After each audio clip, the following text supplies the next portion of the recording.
Hey, what's up? Welcome in. Yeah, I've definitely been having the itch lately. Yeah, I got super busy with work, and then, Magic just wasn't on the forefront of my mind. So, yeah, I've been having the itch the past few weeks. One of my friends kind of got me back into it. They've been playing a little bit, so been making me want to, kind of follow up on a bunch of things that I always wanted to test out, and so on and so forth. So here we are.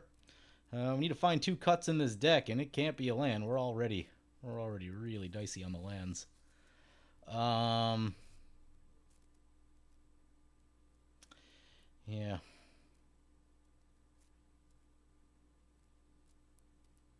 I'm tempted to go like settle the wreckage, but we kind of need some amount of protection.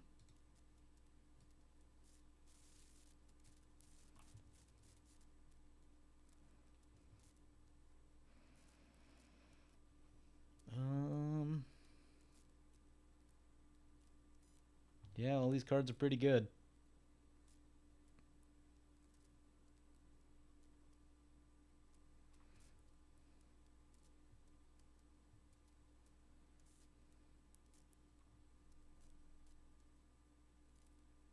Joshua from Final Fantasy. I have not seen that one. I'll check it out in a minute as soon as I figure out what two cards I'm cutting here.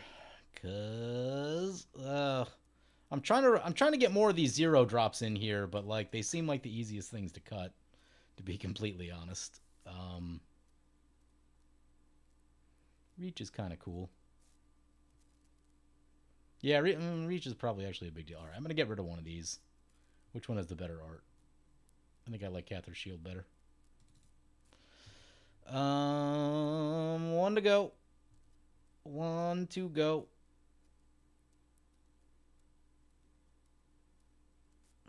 I don't know how I feel about this one.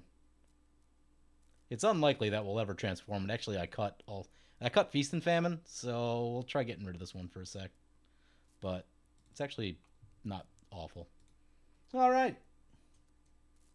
Oh yeah, Bloodforge Battle Axe is in here. Bloodforge Battle Axe is ridiculous. I had an insane game yesterday. I caught the end of it on film. I didn't start out filming it initially, but I might try to turn it into a short. It was basically Pure Steel Paladin, Bloodforge Battle Axe, and Eivor just going insane, and it was so much fun. But yeah, I've been having a really good time with this deck, and so I thought I would just do a little stream here today. Bracket 3, huh? I need to actually look at the game changers list because I don't actually know. This deck could probably go bracket 3. I actually kind of built it to really go bracket 4 than anything. Fairies Protection's 1. Definitely have an Ancient Tomb.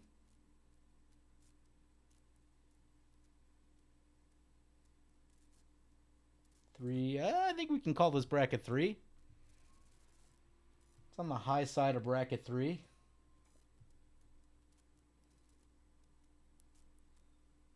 Yeah, I think we have exactly 3 game changers.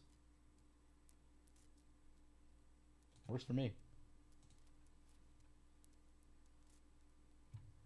Is it not alphabetical? Should be. Oh, it's by color. It's right here. It's at the beginning of the artifacts. Take a look at this opener.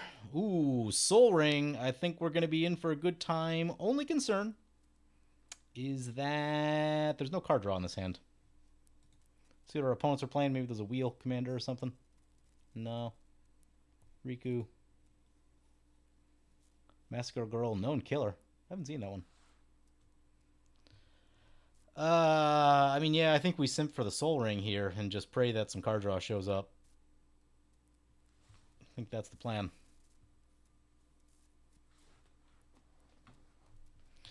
I think that is the... Oh, going last. Well, Soul Ring can help with the going last at least a little bit.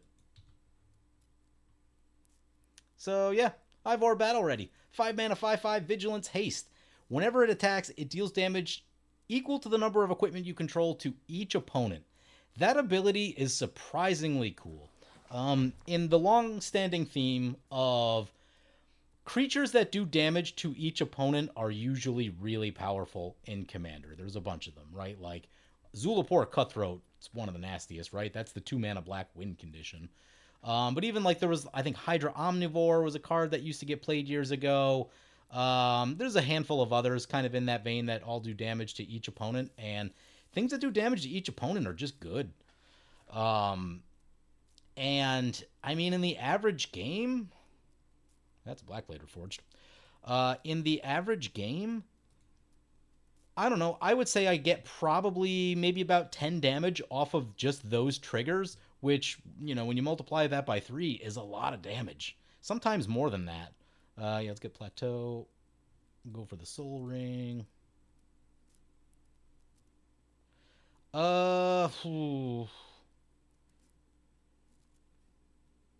We could drop these down. That is the thing that we could do. Yeah, we'll do it. Part of me is like, will we catch a Shram or a Pure Steel Paladin off the top? The likelihood of that is, what, 2 in 90? So, not the best. Have I been able to try Buster Sword yet? No, I haven't. I need to do that. I also need to play Cloud. That's been another one I've been thinking about, but I don't know. I've just been intrigued by this Eivor deck lately, and that's what I've been doing a lot of. But Cloud is definitely on my mind. That thing looks ridiculous. I got a few attack triggers off with it yesterday when I was playing, and it looked good. It looked good.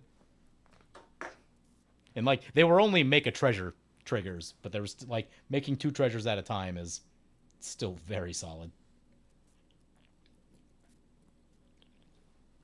Buster Sword does look insane, though. What are they, like $50 or something? I saw on paper. I'm like, way too much. Hopefully that comes down at some point, but I don't know. Cards have weird price memory, and like once a card gets expensive, it tends to stay that way for a very long time, unless there are a lot of reprints of it. And what's going to be weird, so like, if you guys remember Dominaria was really popular, and that being really popular meant that a ton of it, a metric ton of it, got opened. And so a lot of cards from Dominaria didn't really like gain value in the way that I thought they would, just because there is so much Dominaria out there. That said, I forgot to buy a Mox Amber.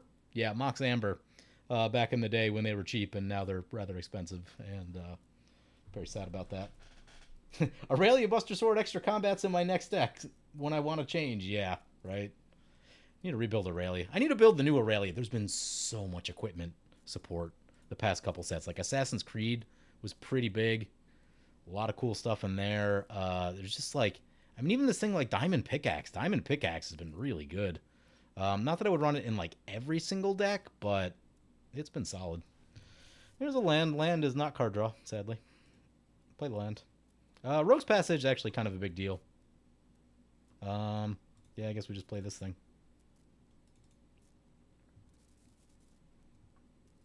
Nope, can't pay. I don't know that Dismantling Wave is worth an Arcane I mean, it's worth a Mystic Remora. I'm concerned about this. This card can be good, it's not always. Creatures you control have Wither. Whenever a creature an opponent control dies, if its toughness is less than 1, draw a card. Okay. Yeah, I mean, we have a lot of stuff in play for turn 2. I would like to find a wheel to refill our hand, or something similar. Something similar.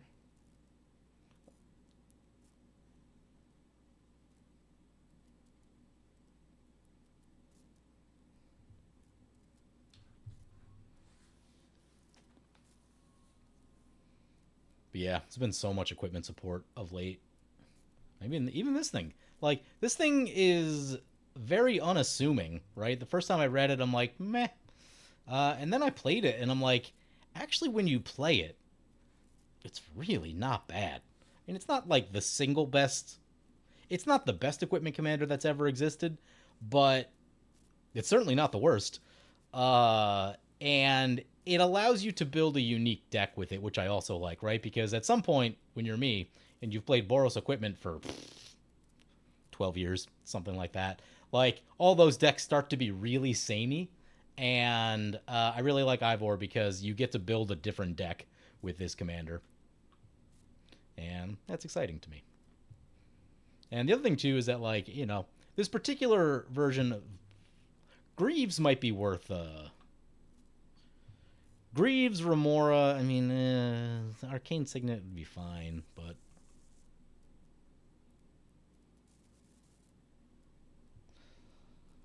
Thinking about... I mean, or the world where we just cast our commander and just start slamming into stuff. That, you know, that's usually a good plan, too. And that's kind of how this deck works.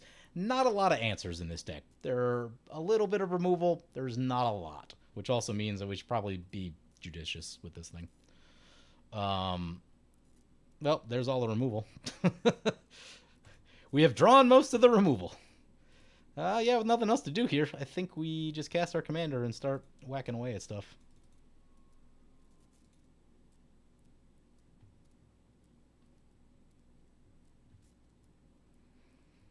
And so, I mean, this is Soul Ring only, and obviously Soul Ring starts very good, but getting your commander down on turn 3 here. And I don't know, like, a really big deal is the fact that this thing is a 5/5 with Vigilance and Haste. For 5 mana, at the points when this comes down, it tends to be bigger than most things on the battlefield. And because of the Vigilance Haste is a really good combination of keywords. And, you know, it's really good. It's just like we get in, people aren't really able to attack us. It's generally bigger than everything else going on. And you can kind of just bully the board with it. It's really nice. Because something like Rayav is a very cool commander, and like Rayav is very powerful, but Rayav is insane at generating value, but the fact that it's a 2/2 means that you need something on it just to really probably be able to even attack with it. Where this thing, like, we can usually just attack all day. We can find someone to attack that probably doesn't have a 5/5 worth of blocking, and, you know, at least until we get some equipment on it, and it's worked out pretty good, so...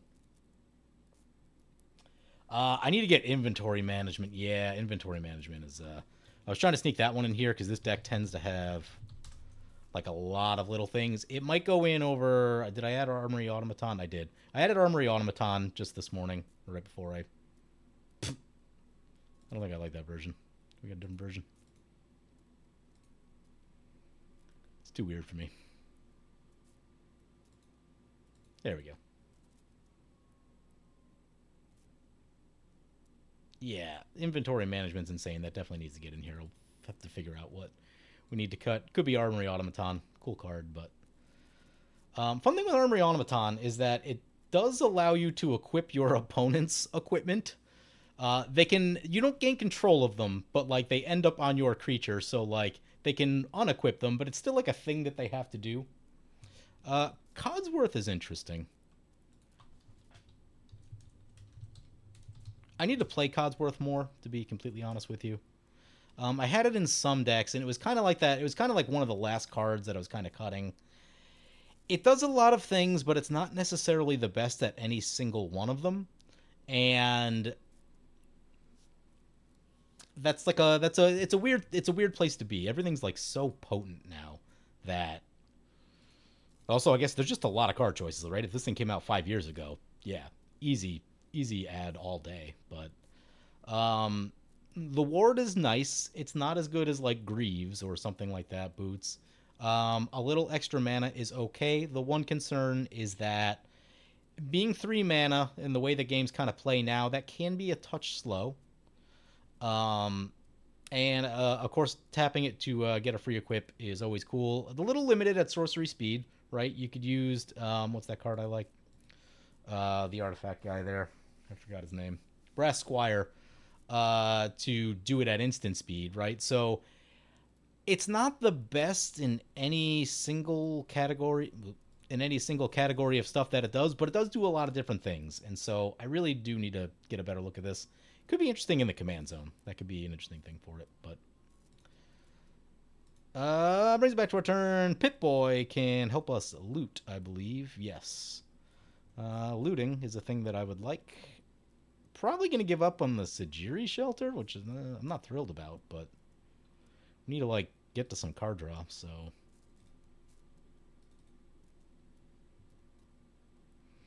yep, can't do much with the Remora. Well, I guess we could. We could use the dismantling, but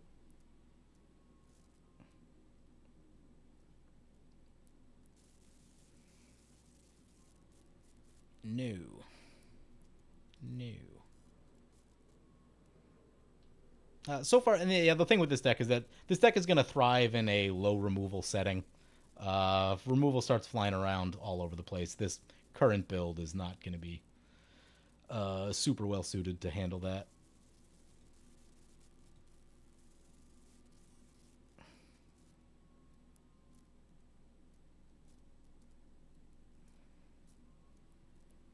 Blackblade Forge actually not all that scary yet because we only have 3 lands, so that's a thing to think about. Let's get the Pip-Boy. Let's get the Bloodforge Battle Axe going. I kind of wanted to get the Soul Cleaver on there in case creatures start dying, but I guess we're not at that point yet. What does this thing have? Shroud, Haste, Wither. Wither's enough to scare me away. But the beauty of this commander... Actually, you know what? We can get rid of Dismantling Wave because we have Farewell. Yeah, we'll just keep swinging into this Riku opponent here. What is this thing? Should I be scared of this thing? Ha! And they already scoop. Nice. Well, at least we can recalibrate our attack. Pip-Boy, Eivor. What are we on 4 equipment already?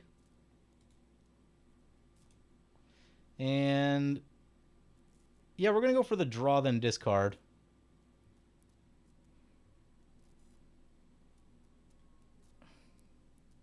Signet is meh.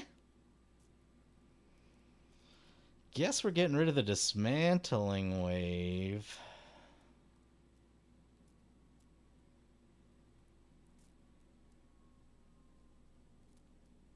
You know what? I'm going to hold that Signet and try to discard that next turn with the Pip-Boy.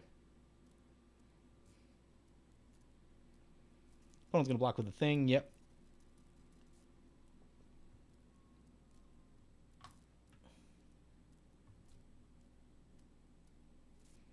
I haven't been seeing the mages, Treasure Mage and Trinket Mage, all that much of late. I think they're still really good cards.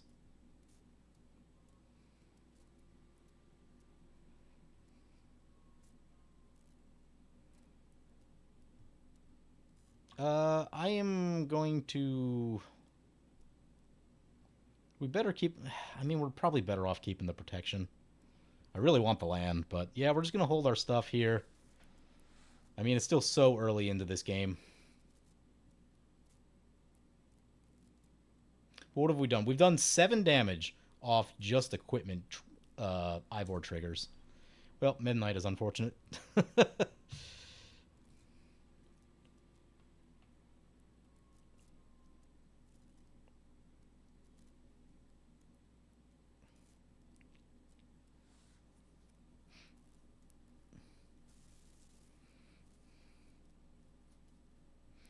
Pip-Boy has been pretty interesting. The untapped 2-target lands, ooh, that can be good. If you have an Ancient Tomb down, get you a lot of extra mana early in the game. 4/5 affinity artifact creatures you control have menace at the beginning of your end step. Make a construct. Okay.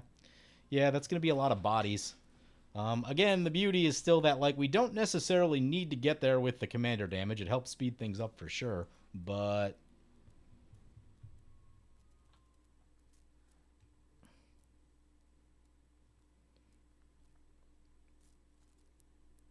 Yeah, that's a 6/6. Those are pretty big. It's going to be an issue.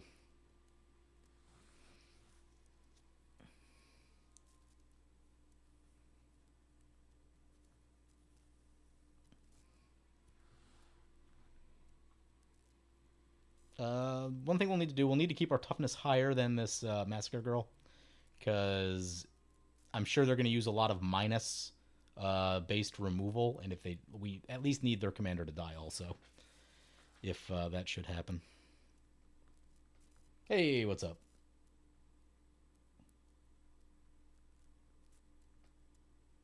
They made tutor mages for 2 and 3 and now 4 to 5, yeah. Clackbridge Troll, what? No one runs that.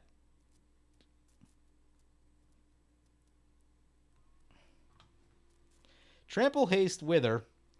Target opponent creates 3 goats. At the beginning of combat on your turn, an opponent may sacrifice a creature of their choice. If a player does, tap this creature, you gain 3 life. Oh, yeah, I see what's happening here.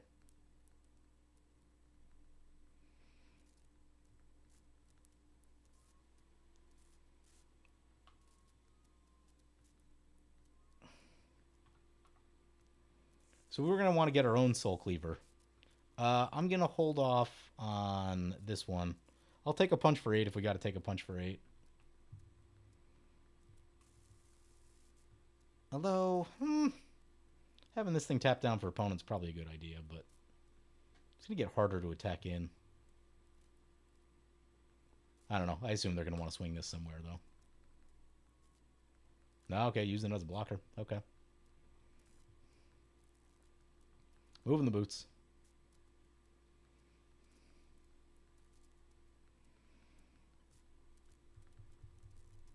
Five mana, 8/8 is neat if you run it for the power. Yeah. Ooh, hey, it's a miracle.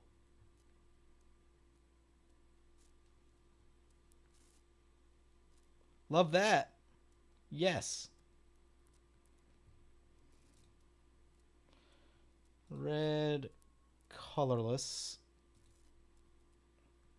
And then we'll go use this to give this pro black. Let's do it this way. Use the Soul Ring.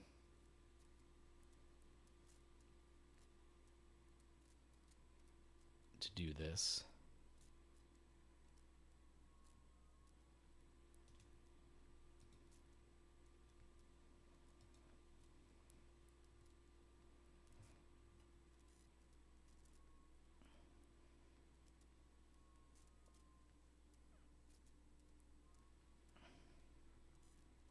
Hey, what's up, Govert? I'll read your message in a second. Let me just make sure I don't mess up the clicking on this Reforge the Soul here. Oh, crap, I forgot the whole priority. Oh, that's bad.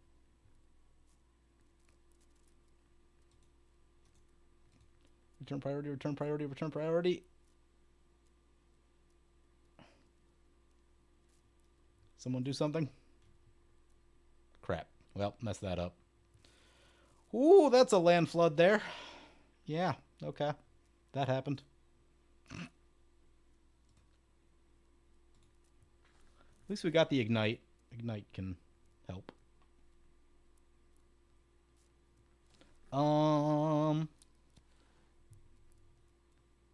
Crap. Yeah, we really wanted to land that pro black there. That was well, that's unfortunate.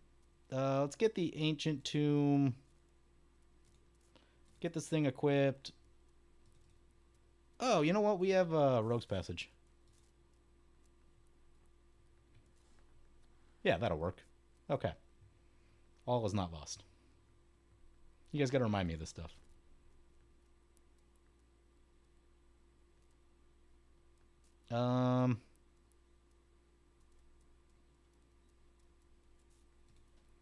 Yeah, I guess equip the Black Blade.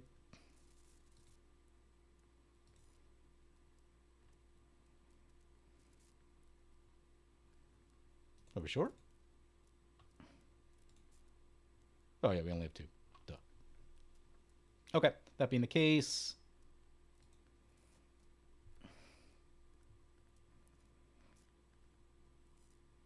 Yeah, so next turn we can just hit our creature with Rogue's Passage, and that should do the things we want it to do. Keep swinging in over... Actually, how big is this? Oh, with the 6/6. That is not a great trade.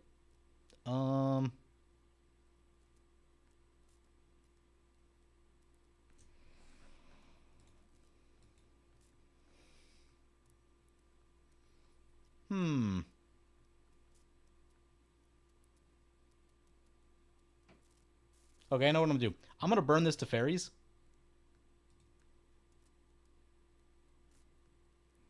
Because, I mean, like, if we untap and attack again, we're going to be in really good shape.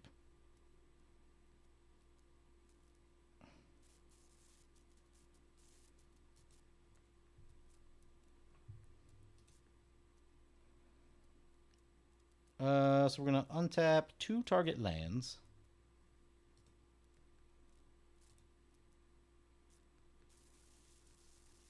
Oh, wow, it's 2 target lands? That's insane. Because I think the JIT, the newer JIT untaps 1, I think.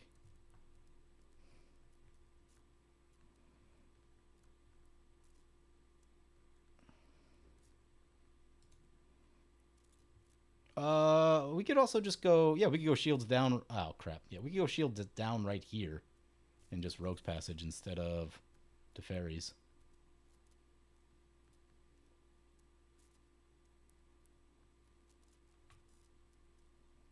We'll Teferi's. Or do we Rogue's Passage? The mono black, this looks like it's going to be a board wipe deck, so we should just Teferi's. Maybe we bluff opponent out or they just block with this thing. That'd be good.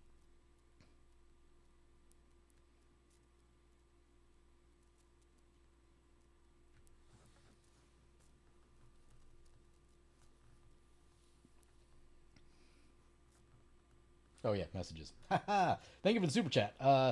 Don't have time to watch a stream, but I wanted to leave you a gift while you're on. Have a great day and hope to watch the stream again. I finished Dan on Netflix, and it's awesome. I have not watched that. But thank you so much for the super chat. I really do appreciate it. And hopefully things work out in this game here. Yeah. Speaking of miracles, I want to run Terminus more. Yeah, Terminus is an interesting one. The miracles are tricky, obviously. Okay, yeah, opponent does the thing. They block. We will just Teferi's, call it a day.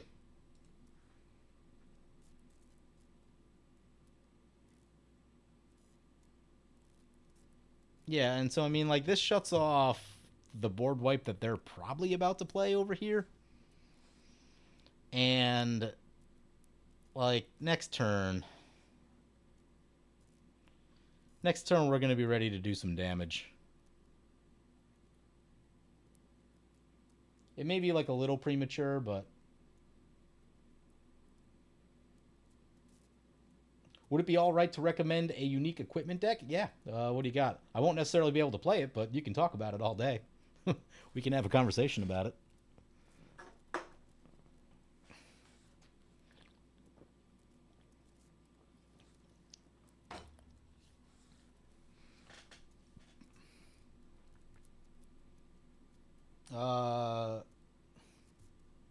Bite into Vesa is fine. Oh, that's what I'm supposed to do. I'm supposed to go look at things. Let's see. We got Kozit.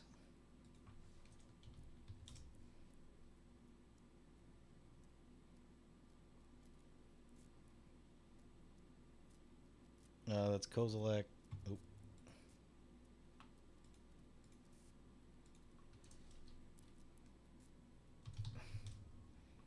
Maria.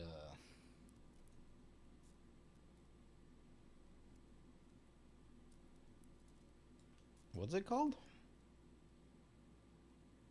Oh. Is it this one? Mary, a Scholar of Antiquity. Is that the one we're talking about?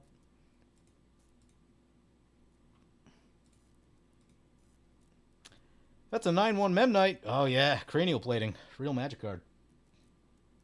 So sad that you can't run this in a Boros deck. Would have been so good for so many years.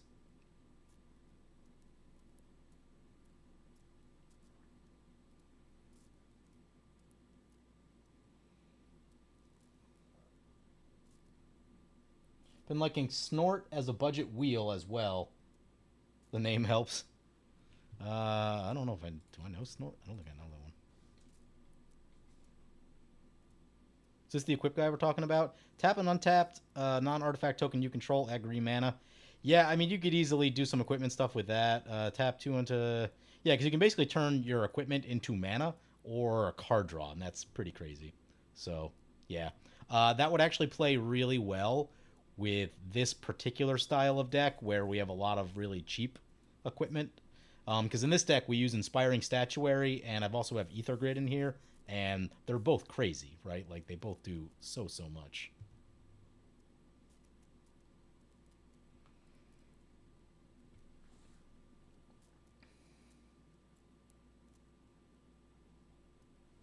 Arna Kinnarid, Sky Captain. Okay, give me a sec.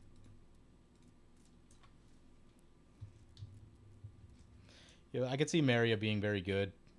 It's a lot of value you can get off your equipment. It's not going to attack quite the same as like a Boros deck, but if you just want to like value all day, you can certainly do like a Cheerios style deck with that, which is kind of sort of what we're doing.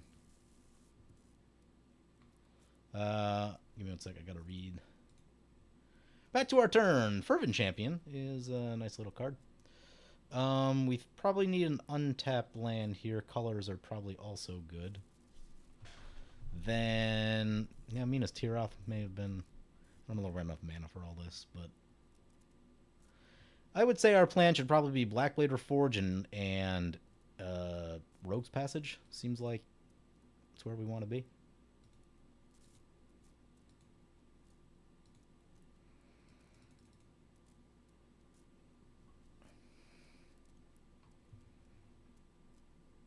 Yeah, this feels... Oh, yeah, this is exactly where we want to be. 3, 4. Unblockable.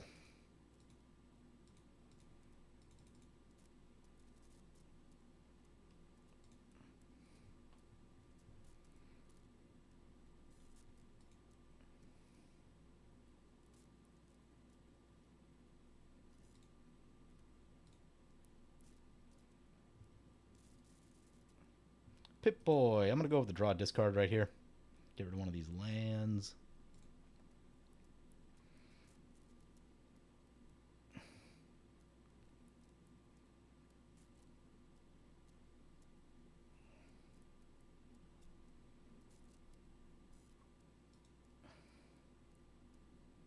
Get rid of this thing.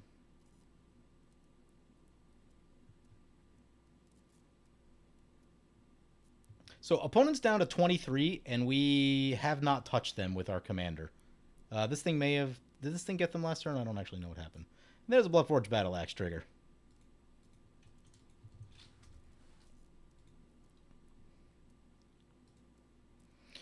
We're super exposed to removal right now, but that's just kind of our life.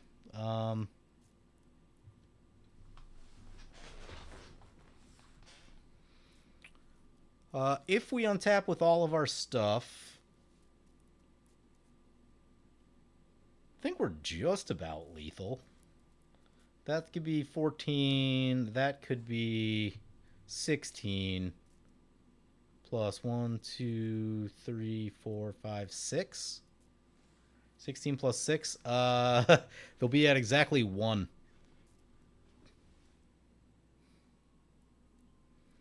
So we may need to find an extra equipment somewhere or get something to die. If they attack us and we get some counters off this Terrian Soul Cleaver with the blocks, then that could be a thing. Well, there's an Unbreakable formation. Those are pretty good.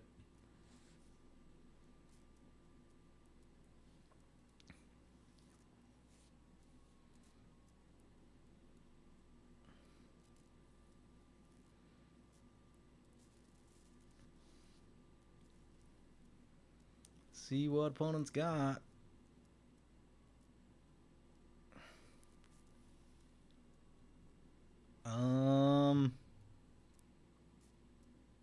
As long as we don't just die, I think we're good.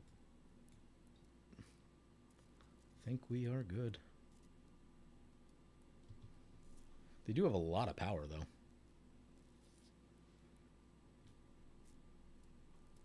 Oh, they just went up a little bit in life. That's a concern. That is actually a concern.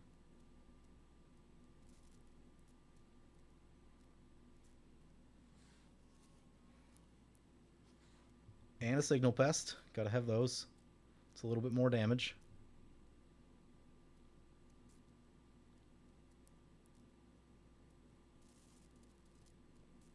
Oh, yeah, this is gonna hurt. Oh,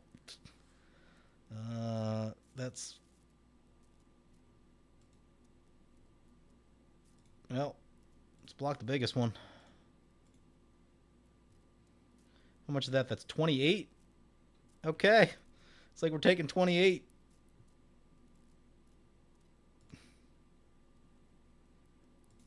What's funny is lifelink is really good on Eivor because, especially when you still have 3 opponents, you get those damage triggers like this, you know, be gaining, what, 6 times 3?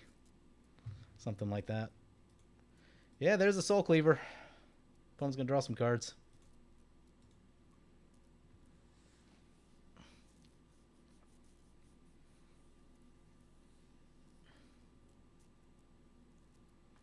Now, what's unfortunate is that we did not touch opponent with the Commander all game. And if we had, we could easily get there with Commander Lethal. But as it stands right now, we might be in this awkward no man's land of a little bit short on both. And having burned that to fairies already, I do have some concerns.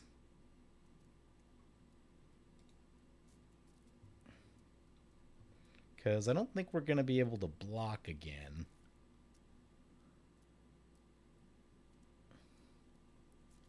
Shram.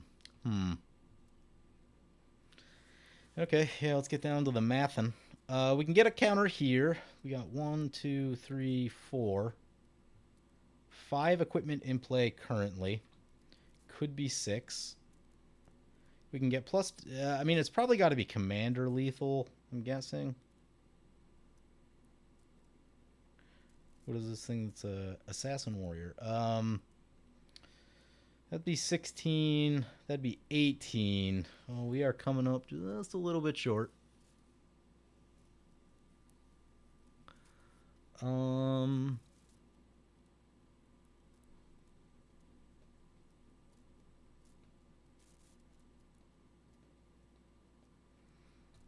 18.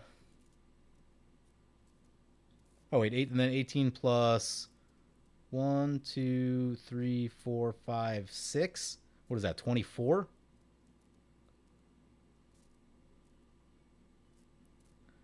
So at the moment, we're too short. We are too short. Get the Minas Tirith.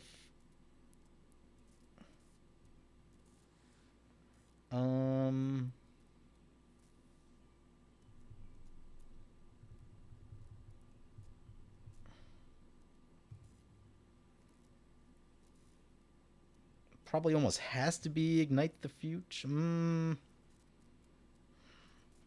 This gives us +2. That gives us +2.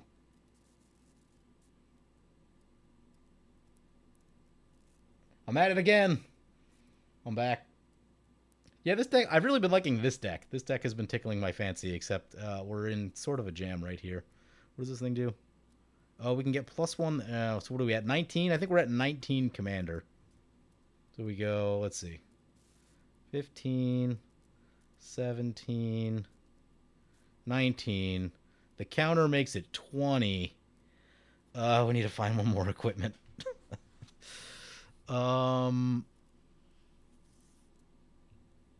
Need to make sure we have enough to Rogue's Passage. And I don't know that we have enough to equip all this stuff. Let's try Ignite the Future. I think we need answers.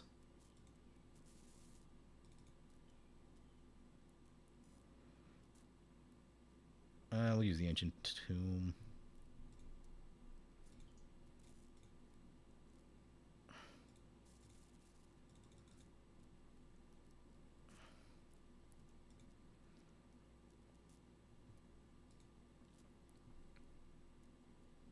What do we hit?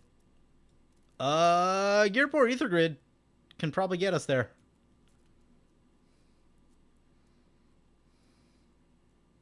Let's think about this. Hopefully. Do we have enough mana? The mana might be an issue. I think we have... Oh, it's gonna be close. It's gonna be close. Alright, so we got 15. Then... we would get 1, 2, 3, 4, 5 is 20. Nope, not quite. Not quite. Oh, what we can do, though. Can we block? Probably can't block.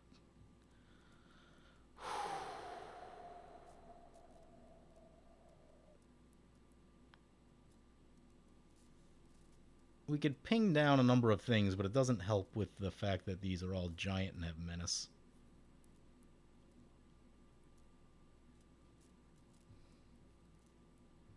And we probably needed some lifelink, or we probably needed to not burn the Teferi's protection. That's probably what needed to happen.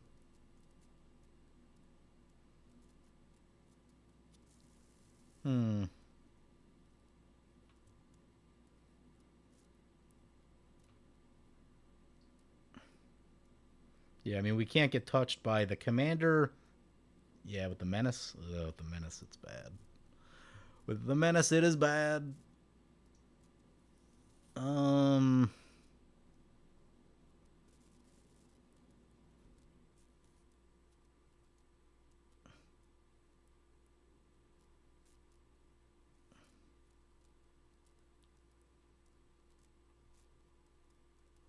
don't know. I think we just gotta like try it. Yeah. Okay. We have no other outs really.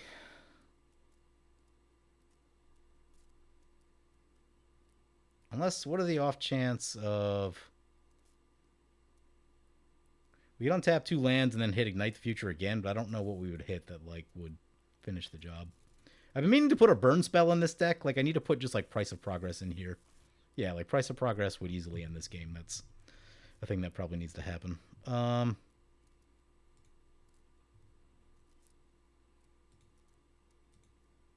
Let's get this thing.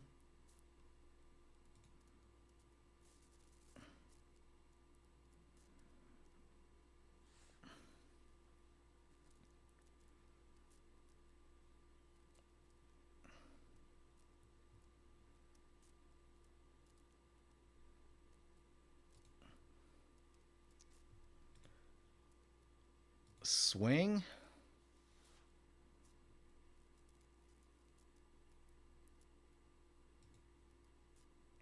Triggers. Gonna have to untap the lands.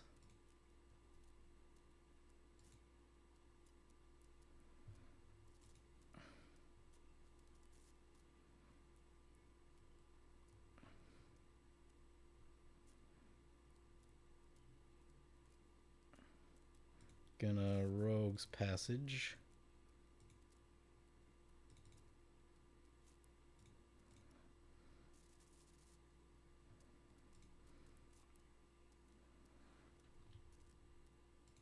And I think we're going to be coming up short.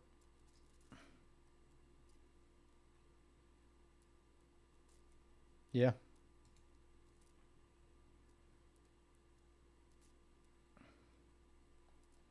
Two more Bloodforged Battle Axes. Yep.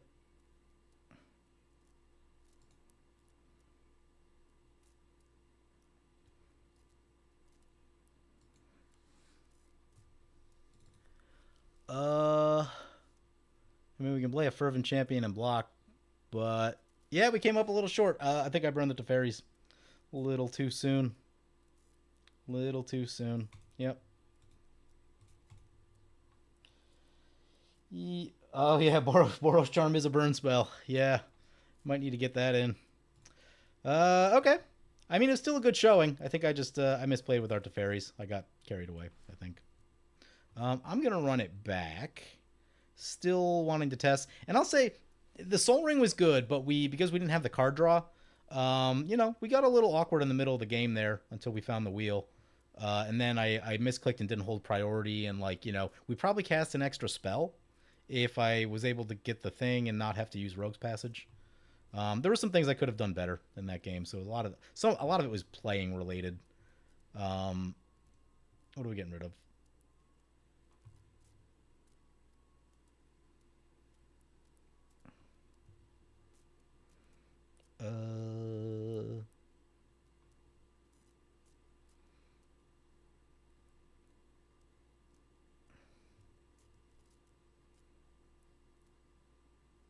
Need to cut a card. Need to cut a card.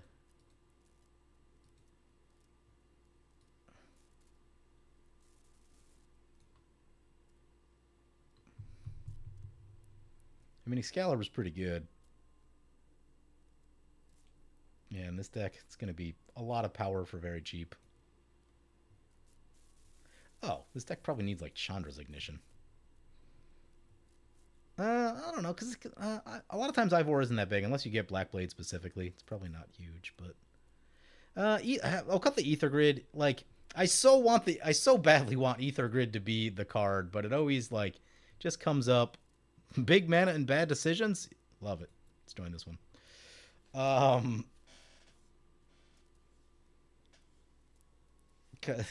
mean, I've already made so many changes to the deck, I don't know where I'm going to find more deck slots.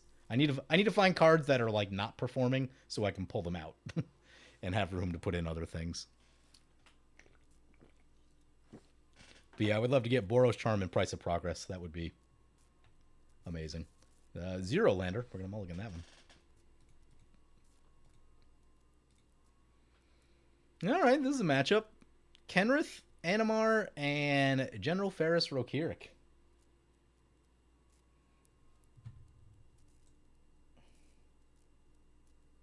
What's been my favorite Final Fantasy character, legend, be it a card or character of the game if you play them? I haven't played Final Fantasy. I played maybe 20 minutes of 7 on, I want to say that was PS1, many, many years ago.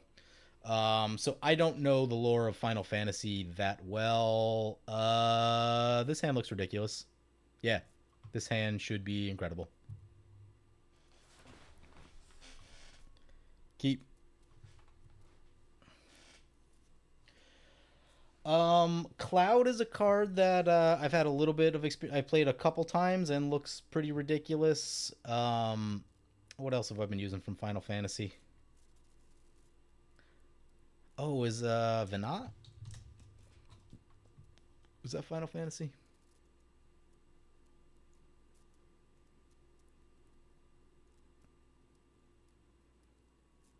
Yeah, I've been playing Venat a little bit, and I've been enjoying that. It's gonna go really good in Tap Creature Tribal, so I'm excited for that.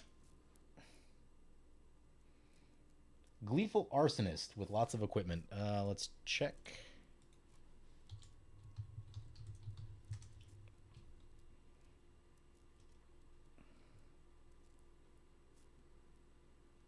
Remember, to opponent casts a non-creature spell. This creature deals damage equal to its power to that player.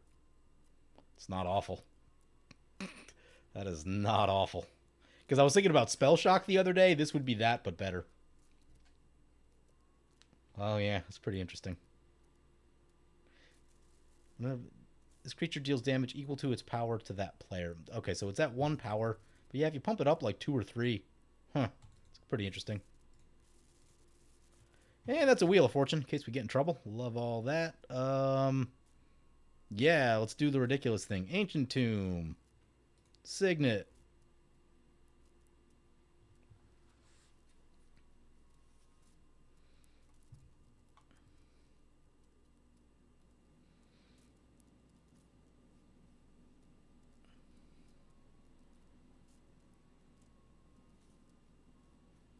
Pass the turn.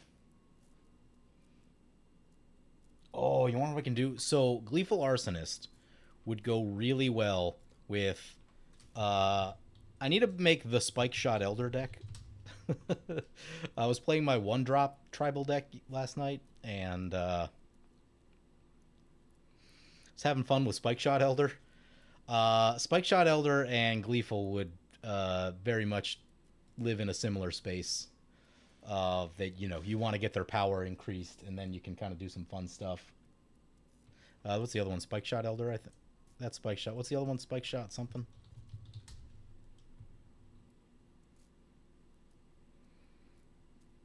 Spike Shot Goblin. I have long postulated that this thing could be really cool in an equipment deck. Like, particularly Aurelia, where you can untap it. That's something I'd like to mess with more. You just put a basic equipment on there, get it to like 2 or 3 power, and then you can just start shooting stuff down. Seems pretty exciting.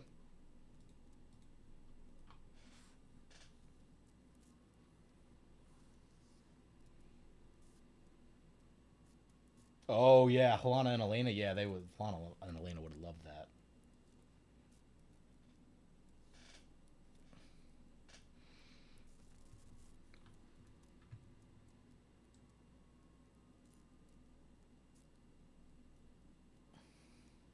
You think lightning bolt is as important as swords these days? You're not wrong, right?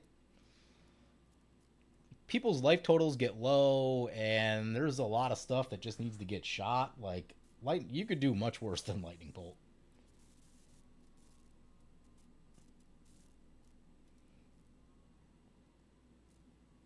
Oh yeah, Arna. That was the one we were talking about. Where'd that one go? Yeah, it was, at the end there, we were thinking we were getting pretty hard in the tank, trying to figure out where to get that damage, and it did not show up. If I had Teferi's if I didn't burn the Teferi's protection, I think we would have been fine. The question is whether the mono black deck had a board wipe or not. Based on the fact that they didn't wipe, I don't know. Because if they knew they weren't going to hit us, then there's no reason to cast it. So yeah, I don't know. If they had the board wipe, would have been a different game. But anyway, flying lifelink. Ward, discard a card. Whenever a modified creature you control attacks, double the number of each kind of counter on it. For each non-token permanent attached to it, create a token that's a copy. For each non-token permanent attached to it, create a token. Oh yeah, that you can do ridiculous stuff with that. I think I've actually seen that. I did see an equipment version of that deck at some point. That's a Cigar Aid just to make life a little bit more ridiculous. Marsh Flats, Plateau, the old 4 mana on turn 2. Love that. Yeah, we can get everything. Oh, nope. Do it this way. Sigarda's Aid. Kazul.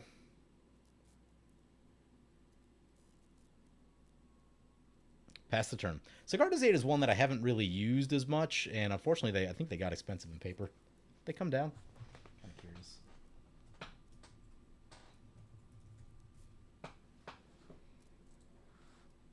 No. Oh my god. 15 $9 is a $9 version on the promo. The other ones are like $22. Good god. Should have bought those when they were 50 cents. Whoops.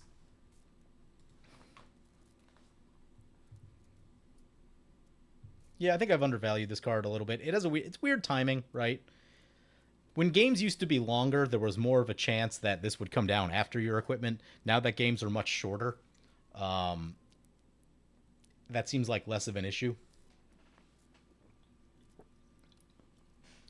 Rattleclaw Mystic, fun card.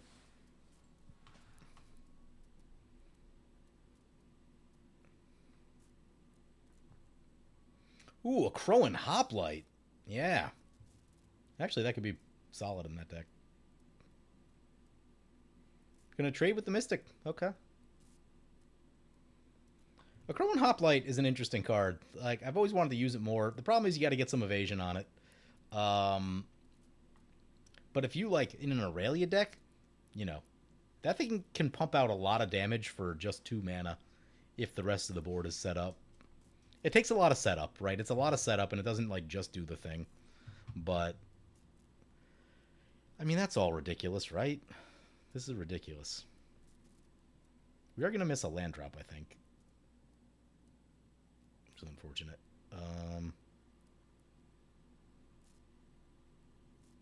Let's do it this way. Let's Toma Legends and pray for our land drop.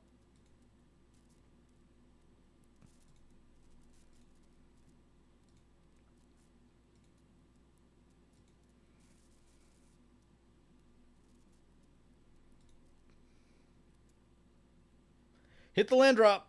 Never not punished.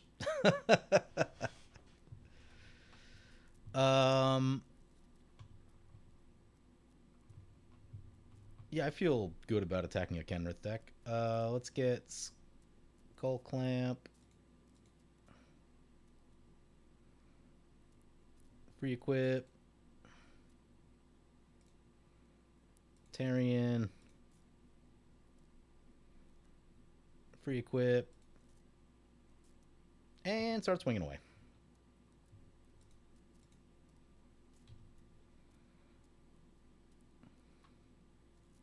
We have vigilance? Oh, we have it. Oh, quick creature has vigilance. Love that. Kenrith down to 36. Kazul's Toll Collector. I've probably undervalued that one a little over the years, too. But now you've got Fervent Champion, and Fervent Champion's ridiculous.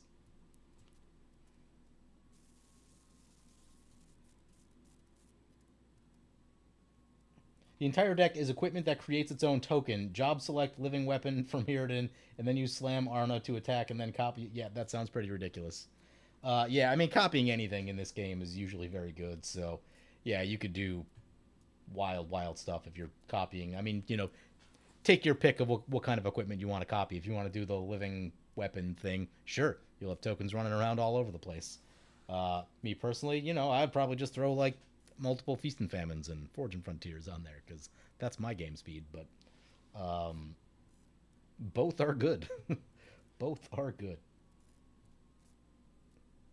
Giggling Splitter is the next good burn card that's repeatable.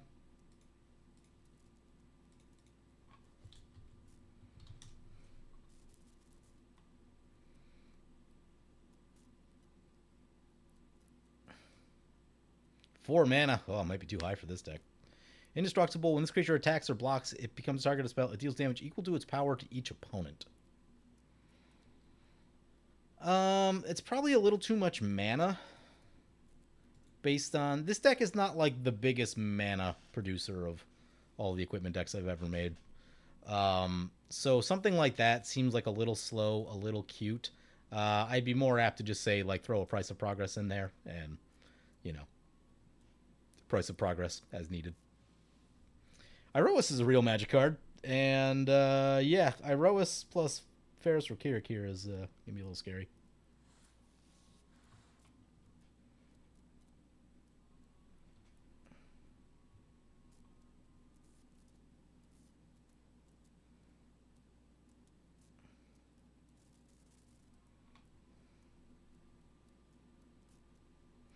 If we catch a land, we can Wheel of Fortune and Whisper Silk Cloak. If we do not, gonna have to make some tough decisions.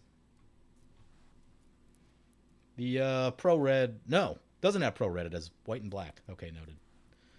Okay, noted.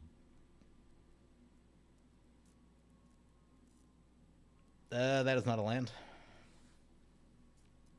but it can produce more mana. Is what it can do. Yeah. Okay. Beautiful. That works. This thing's ridiculous. Untapping 2 lands is so good.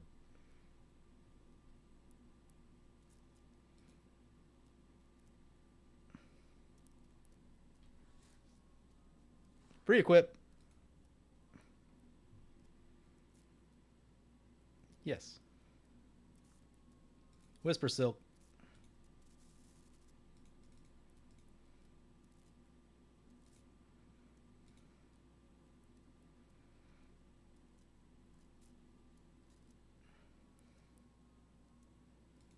As long as we keep the Whisper Silk rolling, we might be okay against the tokens and Iroas over there. But if Whisper Silk goes down, that will be a big problem. Yep, free equip. Go to combat. I think Animar needs some love. I've lost to Animar way too many times over the years. I don't know if they're running the infinites in that deck. It's Magic Online. We'll just assume that they are. Untap 2 target lands, Ancient Tomb, and this thing.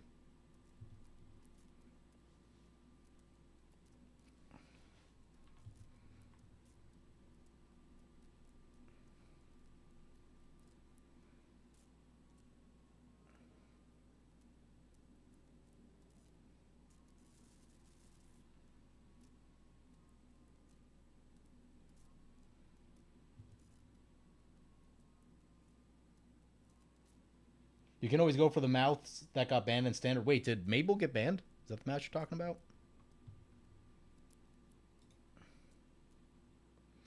And then it's time for everyone's favorite game show, Wheel of Fortune. Hope it doesn't get countered.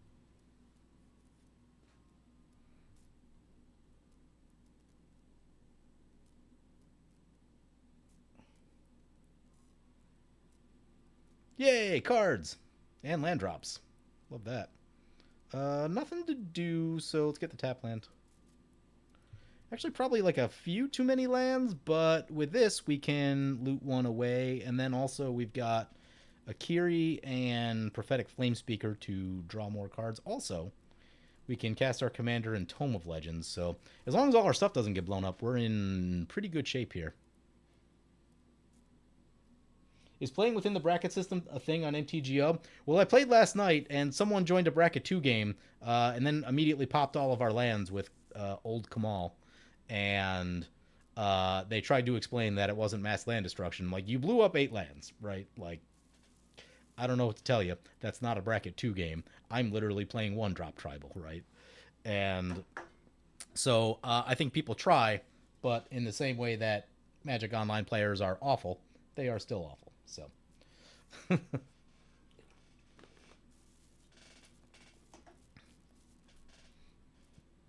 But yes, technically yes. Whenever a spell or ability is put onto the stack, if it has... Oh, no. Oh, no. Funny enough, the attachability on this thing... Number one, I am pretty sure the attachability on this thing gets around Shroud. Because it doesn't actually target, it just, like, attaches it to it, and the targeting never happens, which should also get us around this. And that actually seems like kind of a big deal in this moment.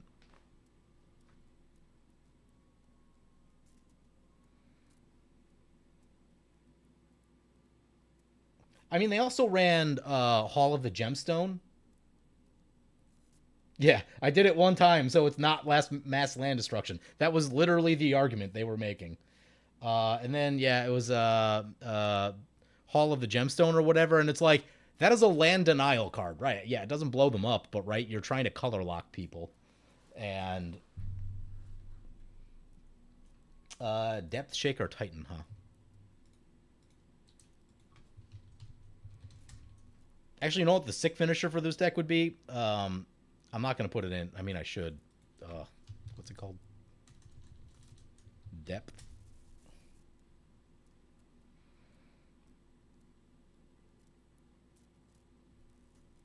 What color is it? It's got to be red, right?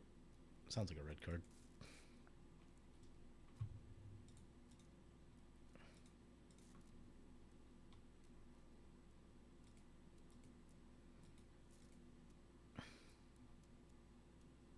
I cannot find the card to which you are referring.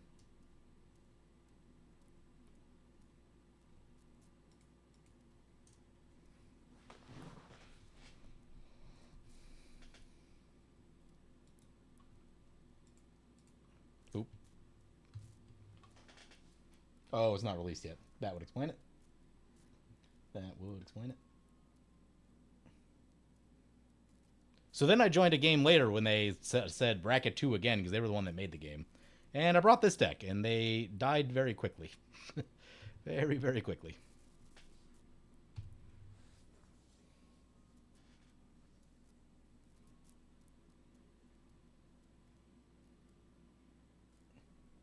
Yeah, I decided I would try to get a stream in the middle of the day when people are not asleep. Unfortunately, my schedule during the week tends to lend itself to streaming very late.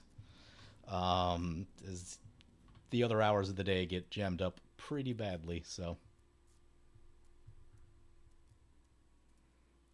Legion's Initiative, yeah.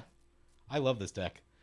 So I played at the shop maybe about 2 weeks ago. I did a Final Fantasy draft, but before that started, played a quick game of Commander with some people. One guy there was more of a standard draft player, and he's like, oh, I never played Commander before. So I handed him my Ferris or Kirik deck. I'm like, this deck's easy enough to pilot. Doesn't take, too much higher thought. It's literally get the Commander and start casting red-white spells. And fun deck, lots of cool card choices. Makes me happy seeing all this stuff over here. We got Iroas, Legion's Initiative, just classic Boros cards.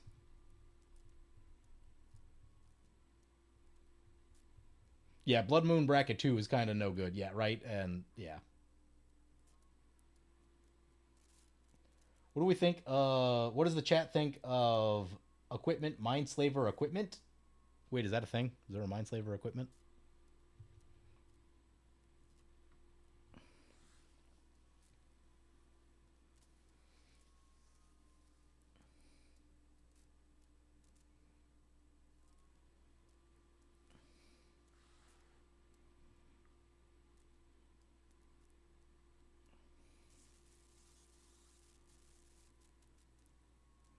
Yeah, opponent's going on some pokes, that's fine.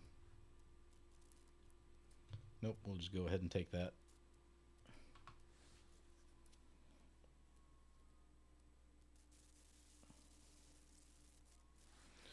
Land tax, we probably do not need. Check the land count. 3, 1, 2, 3, 4, 1, 2, 3, 4, 5. We're on 1, 2, 3, 4. We'll be on 5. Are we on the play? I think I'm going to well, yeah, I might discard the land tax if we don't end up needing the mana. Let's get spectator seating.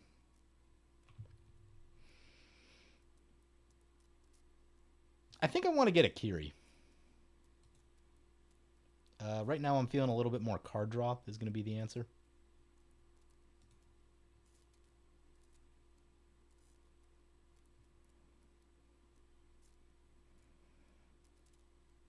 The question is there a board wipe coming? Don't know.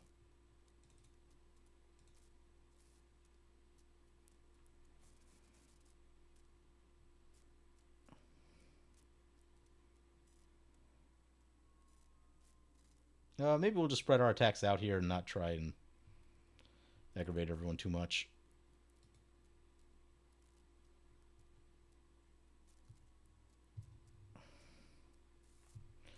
Yeah, we're going to go for the loot, I think.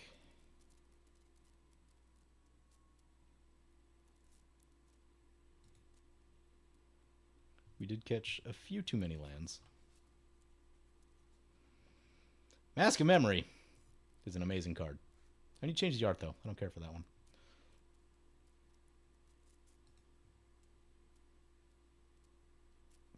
There's an Aurelia. Yep, love that. That's how you win a game. Yeah, discard the land tax.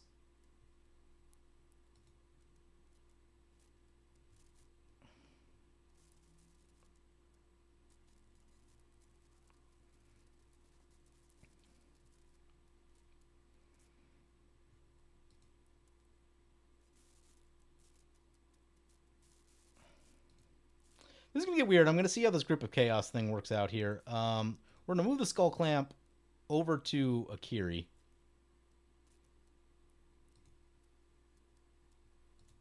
And we'll use the Ancient Tomb to do it. I guess we're using the Ancient Tomb to do it. Let's see how this Grip of Chaos thing works out. I hope it doesn't fizzle. Okay, it resolves. I'm going to stay like this because we can indestructible our creatures should a board wipe show up.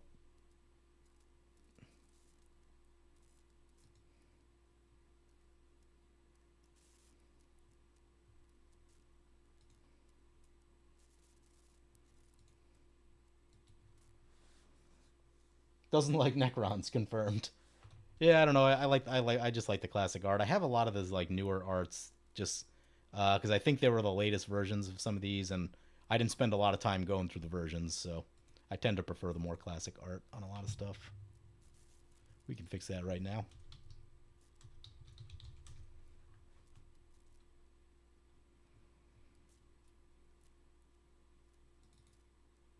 Get a nice little skull clamp. Get rid of that one.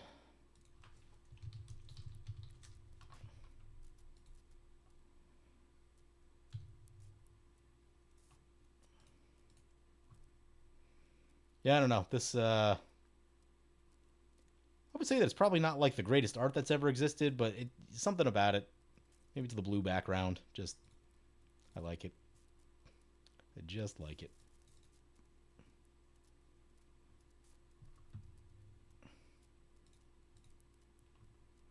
Bramble Sovereign. Oh boy. Sure, I'm not going to like that.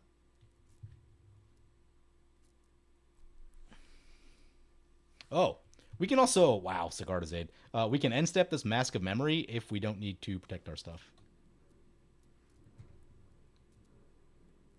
Brackets are as useful as the power levels, but I'm sheltered individual just playing with a certain group. Yeah, that's the problem. Like the brackets have the same issues as just defining by power level, right? Like people still try to like you know, we argued with like the three of us in the game last night argued with the kid in chat for probably 20 minutes about like you popped 8 lands and then you played a Hall of the Gemstone, right? Like that's land denial, right? That doesn't belong in bracket 2. And so yeah, right, like you're still going to run into that sort of stuff.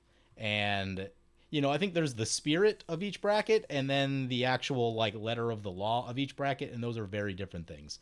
What I found is if you take strategies that were good 10 years ago, most of them won't involve like game changers lists or anything. You can still make a pretty ridiculous deck that's going to kill pretty quickly. Make sure I'm not messing up. And those strategies are still very strong, but you can run those in like bracket 2, right? Like Palancron combo is totally allowed in bracket 2, and like by the spirit of it, doesn't seem like it should be, but I mean even Labman combos, right? All that stuff. That's all fair game in bracket 2, and it's just like, doesn't seem like that's really the intent here. Right? And I mean, you can just run mono green good stuff, and you know what I mean. Like, you can right. You can mass ramp into Tooth and Nail, and that's completely fine, right? I don't think Crater Hoof's on the thing, is it?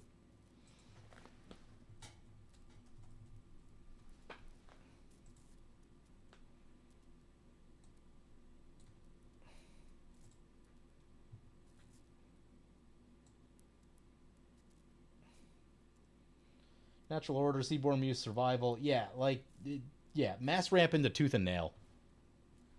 You could probably end the game around turn 5, turn 6 pretty consistently, as long as you can draw the Tooth and Nail. 5 of CDH, yeah, 5 of CDH, there's nothing to argue. That I can appreciate. 1 is probably not going to see too many ones. Is my 1-drop tribal deck a 1? It could be close. It could be close. Takes a long time for that deck to do much.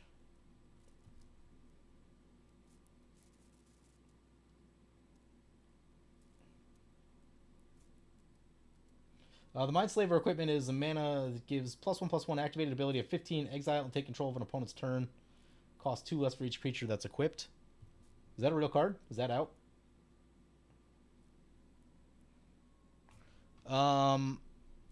As a general rule, I don't like Mindslaver effects. I've played them a little bit.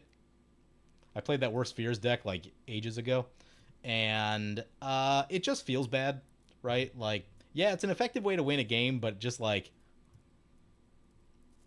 in a very practical sense, it's like, okay, if it's later in the game, and you're using one of those effects, you've probably been waiting at least 10 minutes, maybe 20 for your turn to come back, and then someone's going to steal your turn. That it just feels bad, right? It just feels bad.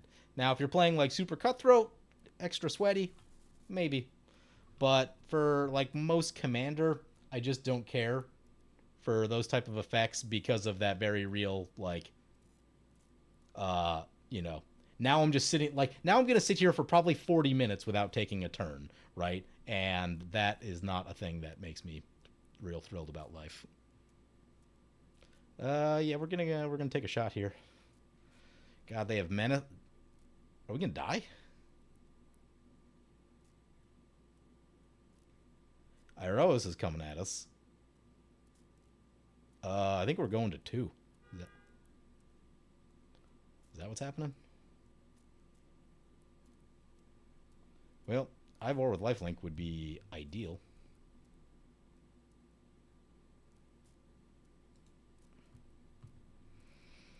I gotta get a Nayali in my Rokiric deck.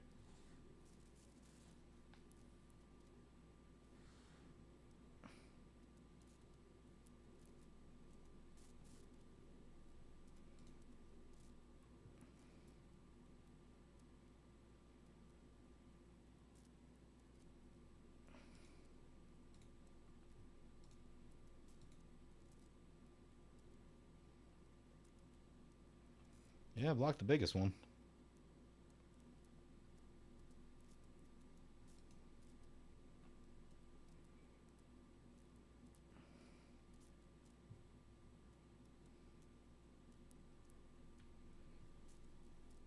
The Boros deck is now out of control. Not loving that. We're going to activate Akiri's abilities here. How's this work?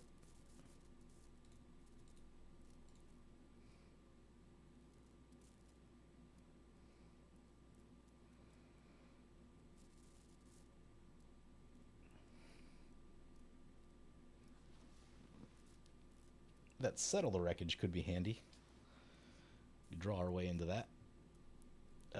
Unattach an equipment.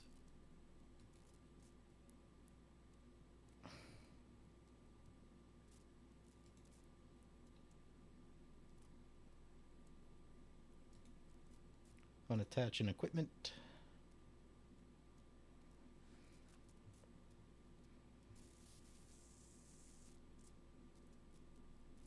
Board wipe doesn't do it. Got Legion's Initiative. Unattach equipment.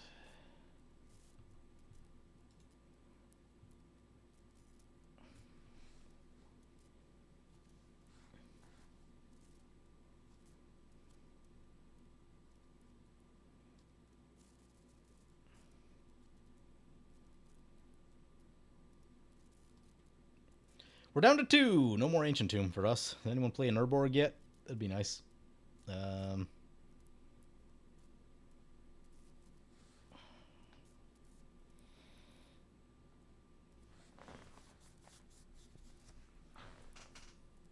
Yeah, it was a big shot. Yeah, that thing hit us hard. That's the double strike from the Ollie. That's really putting it over the oh, no, the other ones were bigger, right? Oh, yeah, Iroas didn't have double strike. That's unfortunate. Spine Rock Knoll, hopefully this doesn't kill us.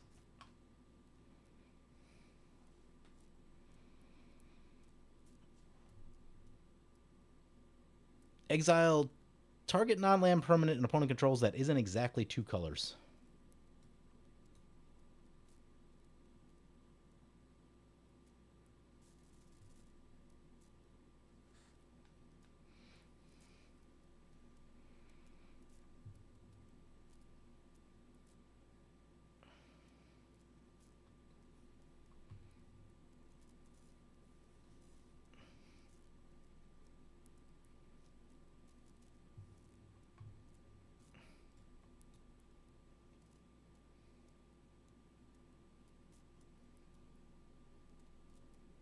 It's like getting redirected to the Animar.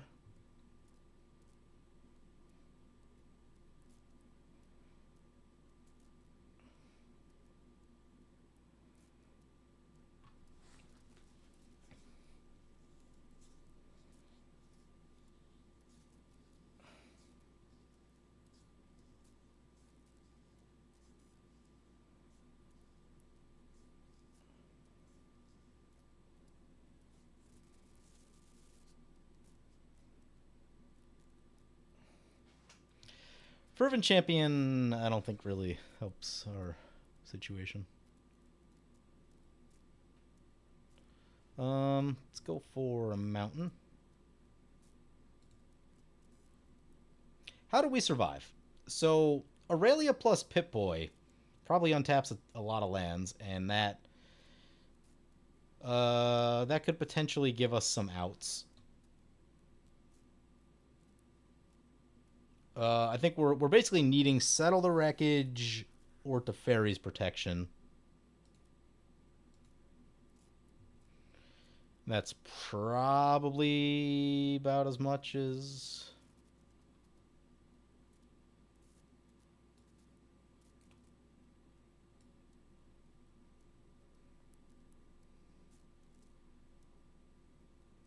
Yeah, I mean, I think it's got to be Teferi's or Settle.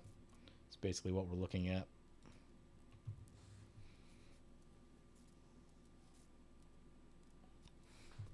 How much mana do we have? We have 1, 2, 3, 4, 5, 6. Can't use that one.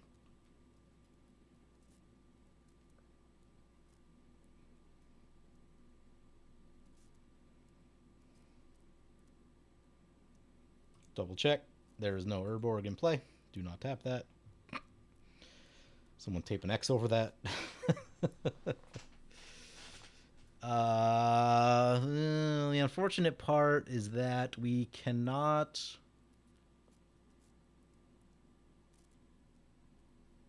Okay, because we only have 6 mana.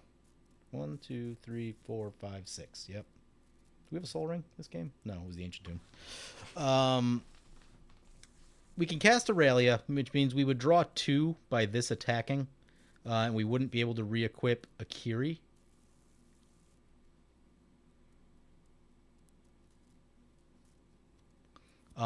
Or we would draw 3 if we just play Mask of Memory.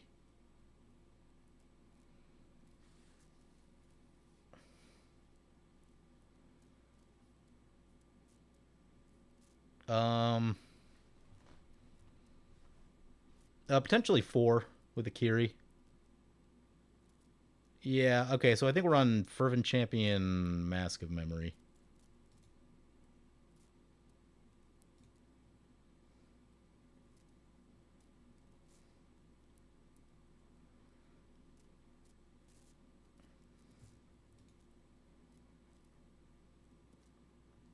And just try to dig our way to answers.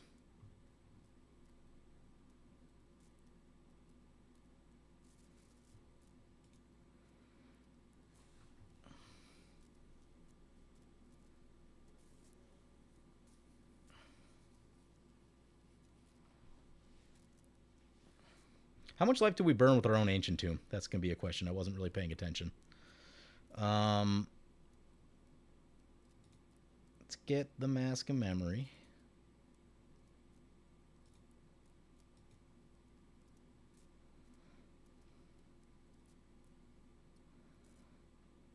We get the free equip. Try to get this on Akiri.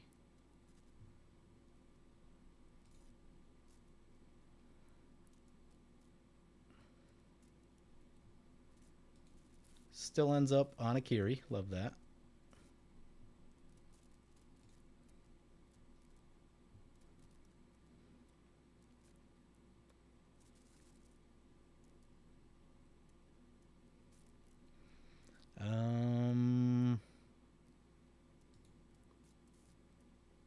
Let's get this thing on the Fervent Champion.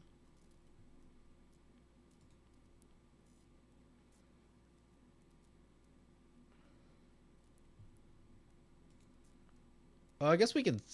Oh, we're gonna want to be careful with that Skull Clamp. Yeah, let's be careful with the Skull Clamp because it could kill the knight, and that would be bad. So we'll use this to attach the Skull Clamp to it. That shouldn't happen. Yeah, that shouldn't happen because that's not a targeted effect. Oh no, it targets the equipment. Okay. Cool.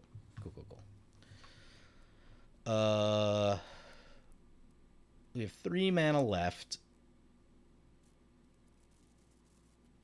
Yeah, okay. So then we try to draw to things that save us.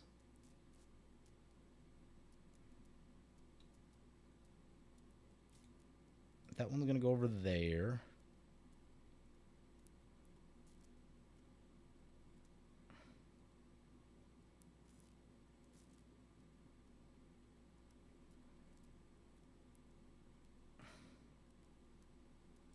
This one over there, and then this one up the middle, I guess. Nope. Kind of did this badly. This one there. This one there.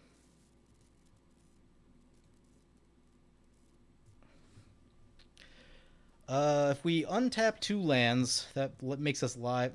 Farewell doesn't solve it with the Legion's Initiative. It's probably still got to be untapping 2 lands, though.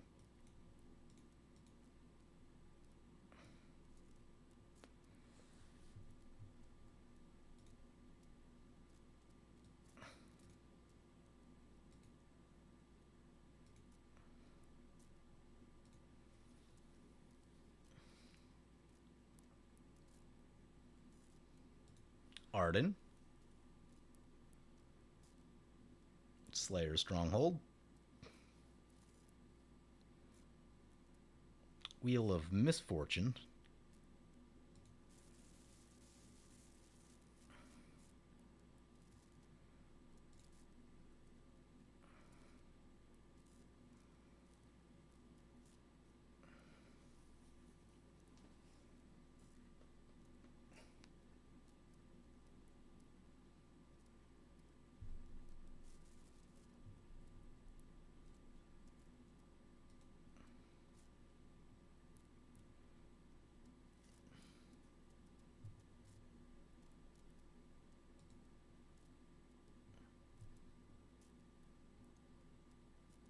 Mask of Memory trigger.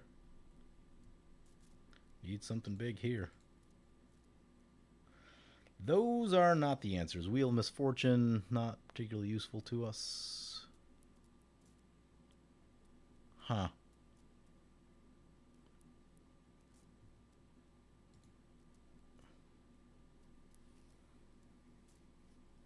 I mean, I think the plan is hope they don't kill us. Someone else is going to have to play some removal or do something.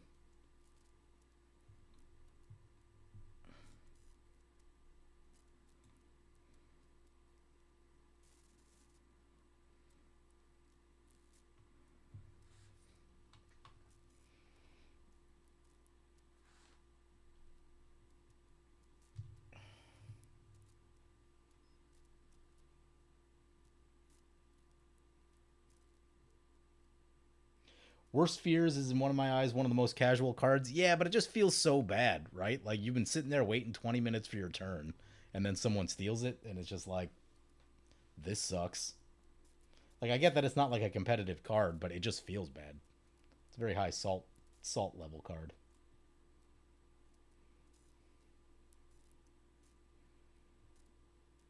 Yeah, there's a lot of weaknesses with the brackets, particularly bracket 3 in particular. I have a lot of issue with because there's not enough separation between bracket 3 and 4. 3 and 4, for the most part, are like very similar. Like you can get some disgusting decks in bracket 3, and it still doesn't seem like that should be like totally like if you want disgusting but not CEDH, that seems where like bracket 4 should be. Um, Bracket 3 feels like you should be holding back a little bit.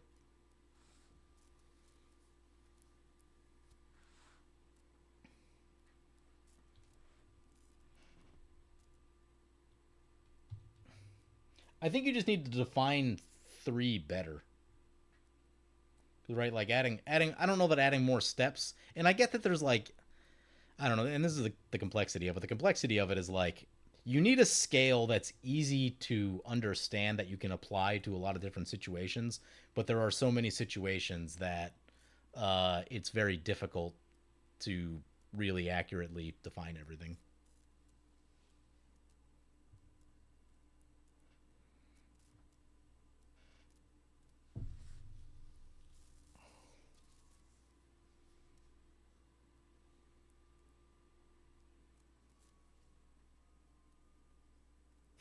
I'd like 4 to be better defined as why shouldn't you just show up with a CEDH list?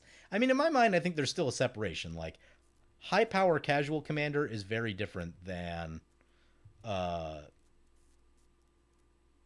CEDH. Like, they're different animals.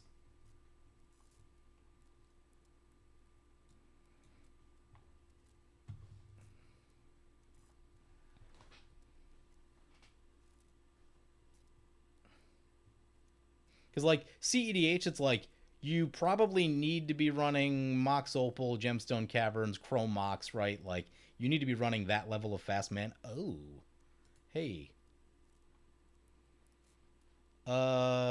If Legion's initiative gets bounced here, there is a chance that a board wipe could get through.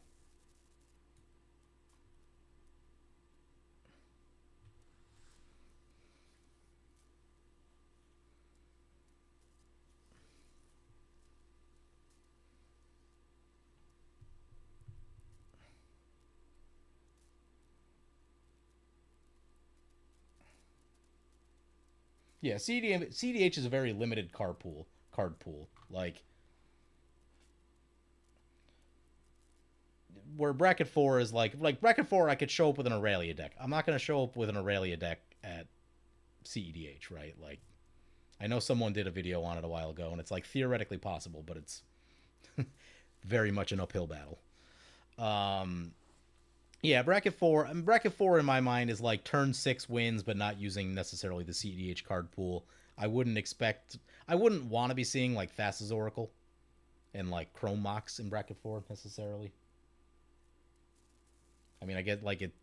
Chrome Mox technically fine. I would like to see the difference between bracket 4 and bracket 5 to be like Thassa's Oracle in 5, not in 4, right?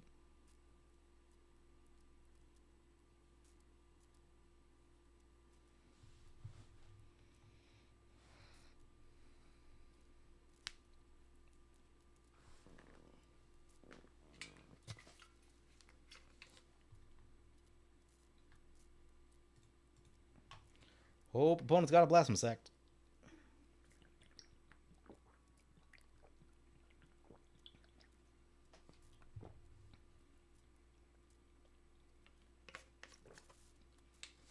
Yeah, you'll have to see the difference laid out by the committee. Yeah, right. There's still definition problems.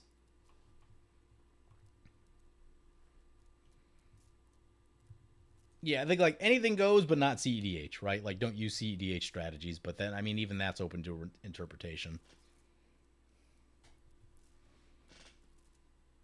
Because you have like fringe CEDH decks and all that, but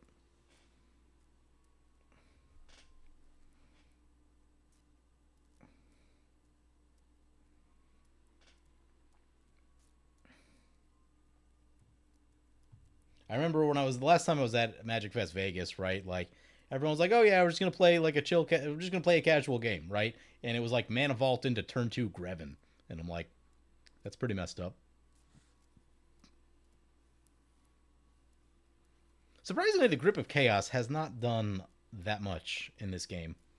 It changed the target of the bounce spell, which is a thing, but uh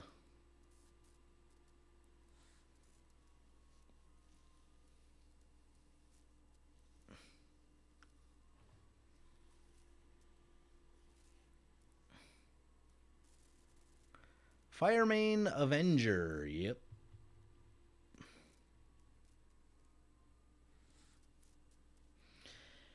The easy play is to come kill us. The thing that they may have to be concerned about is that by killing us, other opponents will still have like decent life and anything could happen.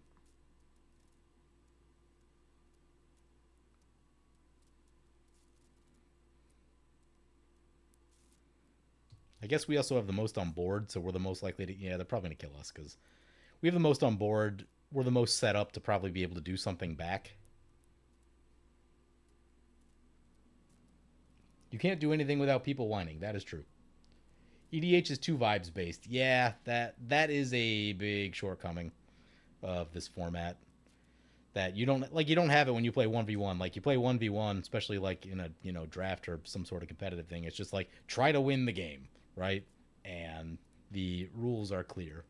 Where yeah, EDH is very murky about that sort of thing.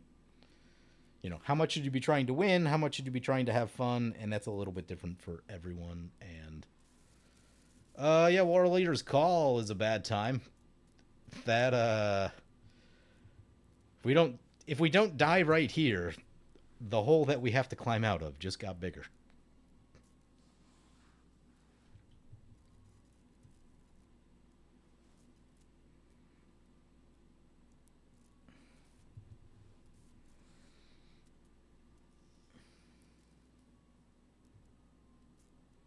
One in our direction.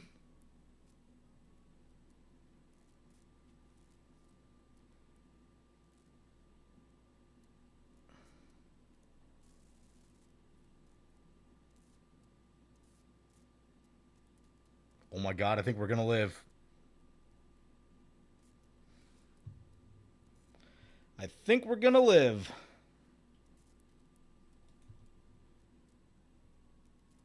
Guys, I will win this game from 2 life if I have to. They left us alive, and that Does not seem like a great choice. I don't know if they know who they're playing. I won a game at the shop the other night, and my head's gotten really big. um,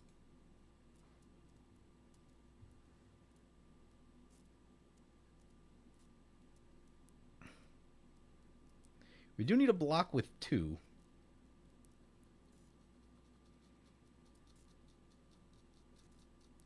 Do we just give up the flame speaker?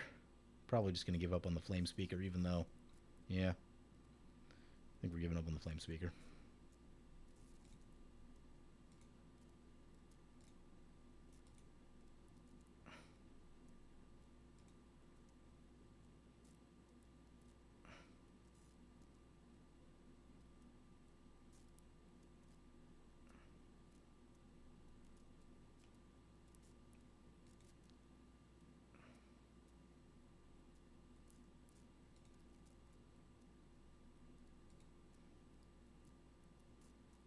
Gonna remove the skull clamp and hope this thing doesn't die.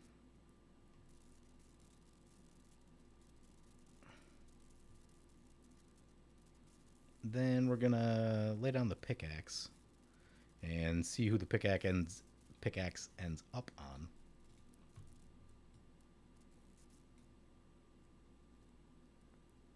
Oh, you know what? If this ends up here, then our stuff may survive.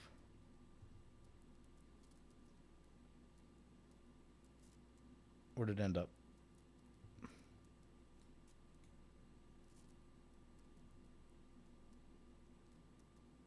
Yes.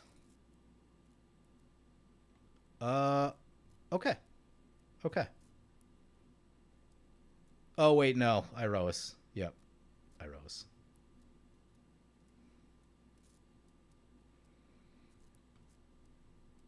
Yep, easy to forget.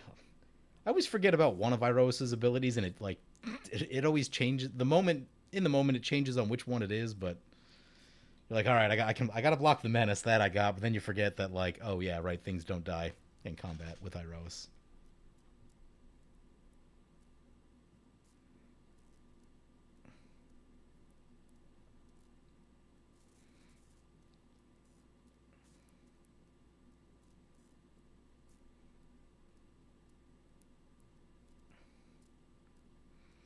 Flame Speaker down. Ooh, Animar down.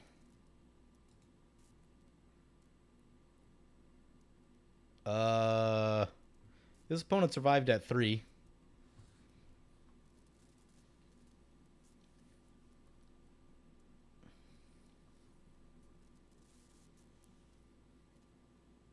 Boros doing Boros things. Yeah, I would say that, like, the current setup of this deck is not made to go against another Boros deck. It's probably looking to prey on more kind of just decks that aren't really looking to go all out in attacks early in the game. Wrench is not the most useful. How do we win this game? How do we win this game? Part of me thinks, like, maybe throw Skull Clamp on the Fervent Champion. Yeah, let's do that. Let's just get some more cards.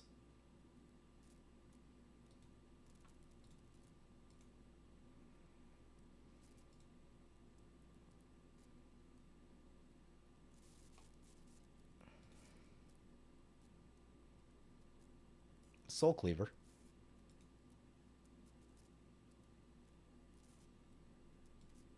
Swords can get rid of that flying blocker if needed. Can also get rid of Iroas, which could save a lot of problems.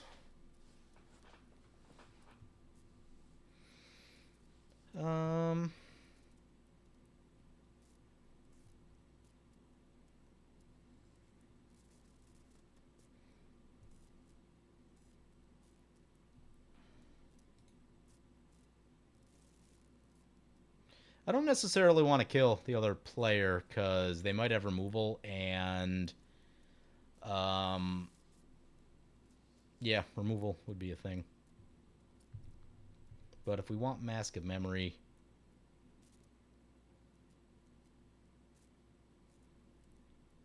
I think... How much mana we'll have? We'll have 1, 2, 3, 4, 5, 6, 7 with that, and we can untap 2 lands later to do stuff afterwards. Huh.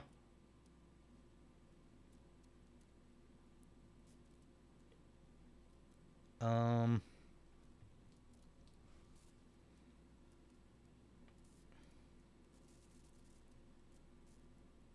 think attach everything.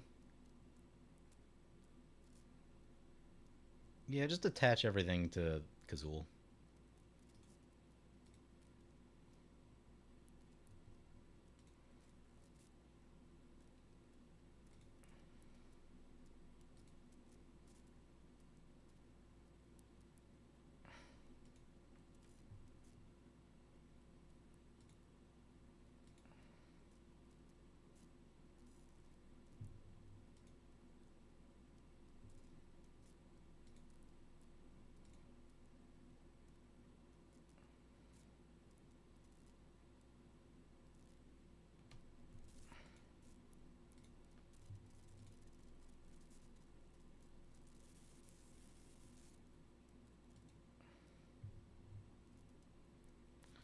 That's 7 power on Kazul.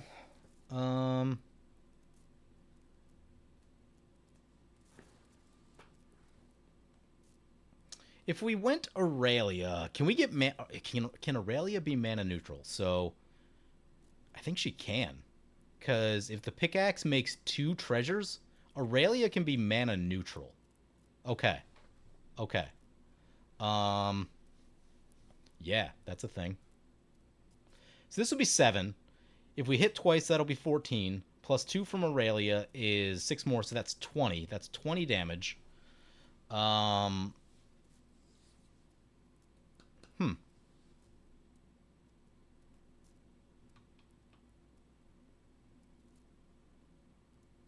Getting one thing on Aurelia wouldn't be the worst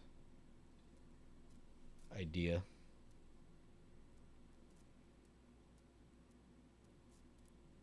Yeah, let's try this. Okay. Yeah, I mean, I think it's gotta be Aurelia, because Eivor... What would Eivor do? 1, 2, 3, 4, 5, 6. It won't be 6 off the Eivor right now, which just isn't the best. Yeah, like, just the amount of value we could get from Aurelia would be insane. So, I think that's what we're doing.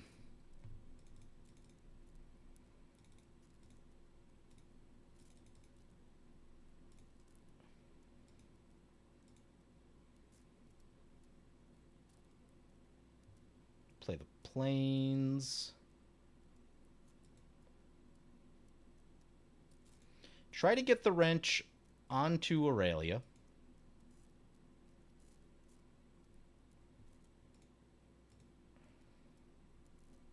This may backfire.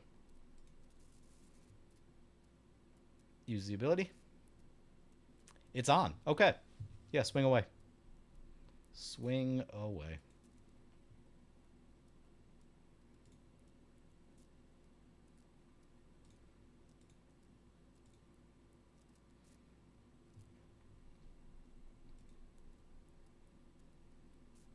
Whole bunch of triggers. Make some tokens. Let us untap 2 target lands.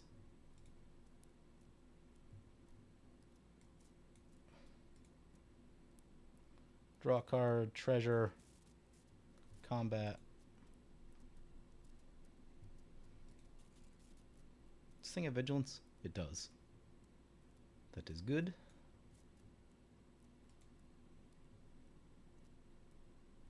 Conqueror's Flail.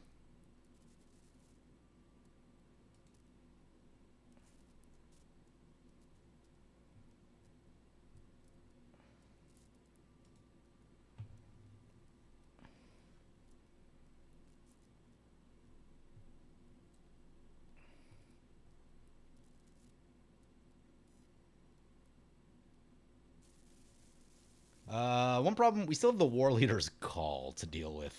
If our life total doesn't get higher, then that could be an issue. We could Swords our own creature if we really needed to stay alive. It's been a long time since I've had to do that, but I'll do it again if I have to. Yeah, there's a little bit of life gain in the deck. There could be a little more, honestly. I've got Shadow Spear and Luxodon Warhammer. We just haven't run into them. But, yeah, maybe like a War Report wouldn't be the worst thing ever. War Room's a dead card in this moment. Discard that. If we hit a Waves of Aggression, we could win the game. We're alive to a Waves of Aggression.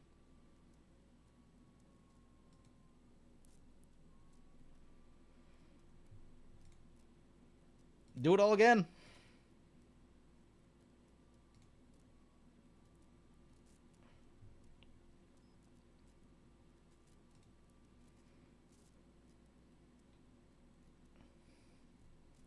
Pip-Boy, yeah. I mean, I think untap 2 more lands.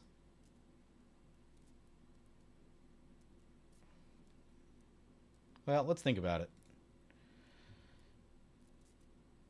Yeah, two lands just seems too good to pass up. Like, I know we could get an extra loot. You know, it kind of just depends on how we draw here, but...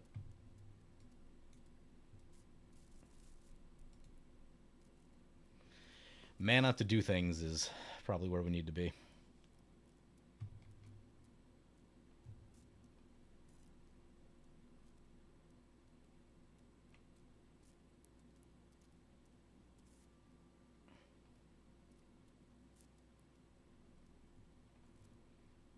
We're also live to Farewell. They did not get the Legion's initiative back in play, so we could wipe all their creatures, and as long as they don't have haste. Do you play Witch? Ooh, no, we need to add Witch's Clinic. That is a great call. That is a great call. Yeah, because the life gain with Eivor is... Lifelink on Eivor is really good. Would definitely ease our burdens in this moment.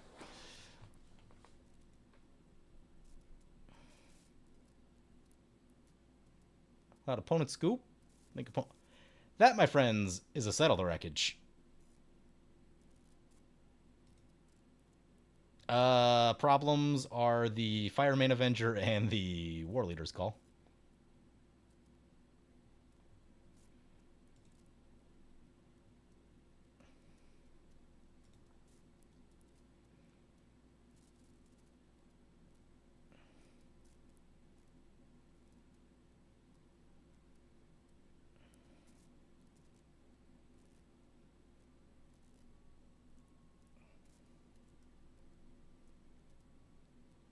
Yeah, if you had a Cryptic Rats in the zone, you'd rock Witch's Clinic. Yeah, I think Witch's Clinic needs to come in. Opponents... Ooh, nice. Okay, 1 problem down. Wait, does this work on blocking? No, yeah, okay. So 1 problem down. Now we just need to worry about the War Leader's Call.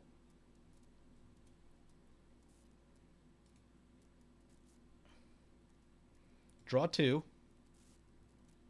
Jeska's Will. Oh, that's interesting.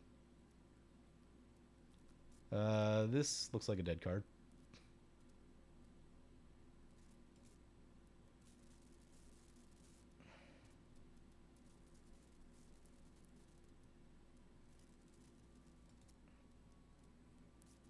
So I would be tempted to say that we should probably do this now, because if they have multiple instants, yeah, the fact that we're at...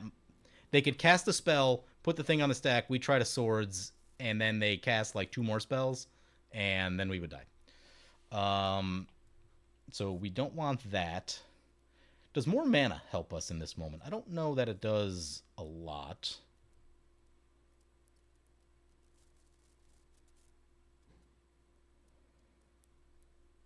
Let's move this over here. Kazul's Toll Collector, man. This card is awesome. Oh, Aurelia died. Oh, that was unfortunate. Didn't mean to do that. Forgot about that. What that does do is pump up the toll collector more to give us more life gain. We do need to move the Whisper Silk Cloak off of it. Double check our mana. So that's 2 treasures.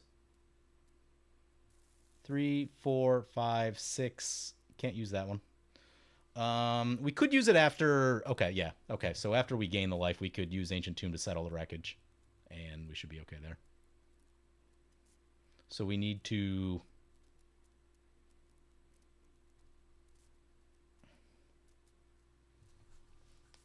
Part of me is tempted to Conqueror's Flail. I guess that won't work. Oh, yeah, it would work. Yeah, we could attach it. Get 2 more life. This is probably good. We do need to get the Whisper Silk Cloak off.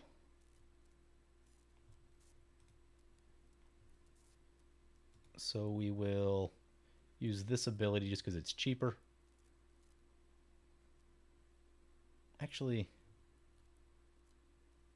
well, we already started. It's too late. So get the cloak off.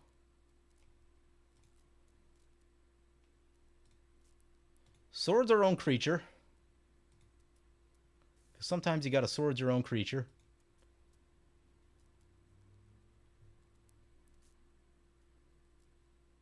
And sit on a settle the wreckage. Way too many things in hand. What's our planes count at? 1, 2, 3, 4. 4 planes. Gonna be a minute on that Amaria. That's the Legion's initiative. That's unfortunate that this only buys us a turn then.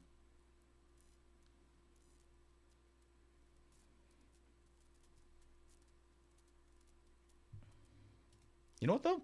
Legion's initiative gets rid of the tokens.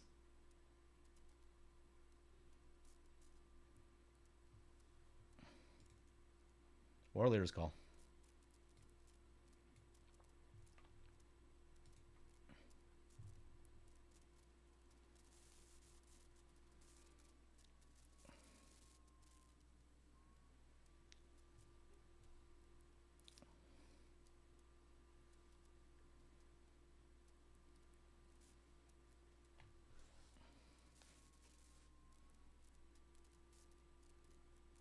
Overcommit. We need the overcommit.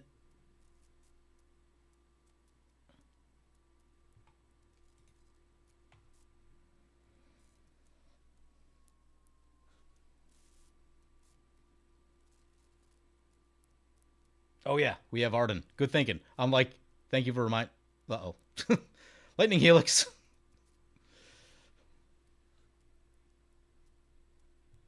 More War Leader's Call.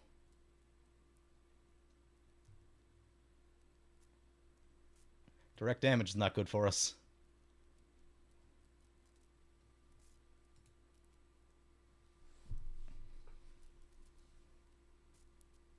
Yeah, it looks like he's practically playing one of my decks. Yeah.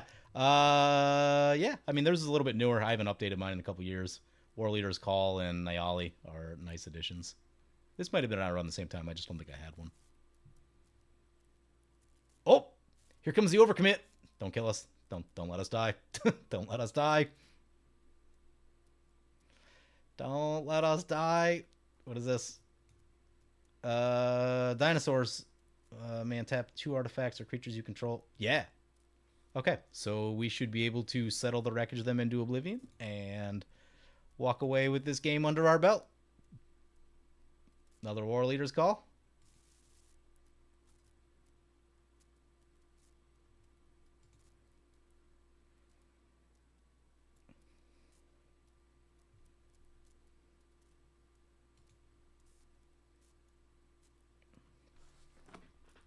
Swordsing your own creature is a thing that you really don't see much of anymore. Back in the day, I felt like it was more common. It might be more common like in a 1v1. It might make sense. But it was also more common when like creatures had downsides, right? And you're like, yeah, this is bad. Yeah, so opponent's going to do that. We're just going to go ahead and settle their wreckage. I think we'll avoid the Ancient Tomb, because War Leader's Call, still a real Magic card. Ooh, Artifact or Creature? Oh man, we should have got that attached. Whoops. Settle the wreckage!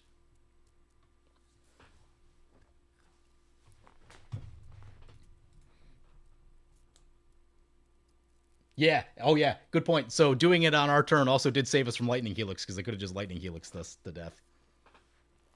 Yeah, I'm like, yeah, there's a lot of ways that they could beat us on the stack. So I'm just like, yeah, let's just do that now. And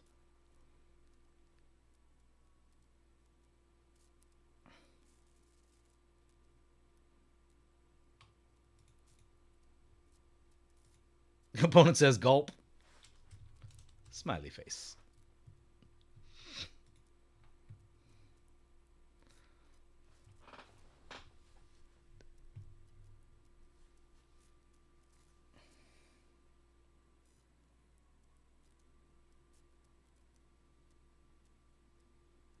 Yeah, also like Boros Charm is a very real thing that they're, most likely running.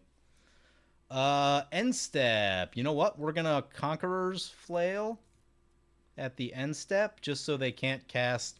I don't know what they would have that would be free, but I'm not looking to find out. Attach that to the Akiri. Yes, please.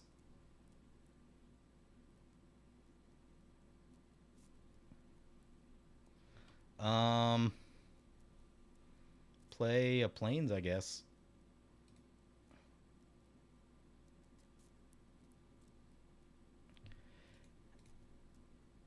Oh, we got a lot of stuff open here. Close all these windows. Get our commander. I hope we have enough. Might be using that Ancient Tomb. Really rather avoid that. Okay, we have enough without the Ancient Tomb. Toma Legends finally getting its first counter on it. Or its, well, first after the one that it comes with. I don't know that we need Jessica's Will in this moment. Yeah, I think it just cast Arden.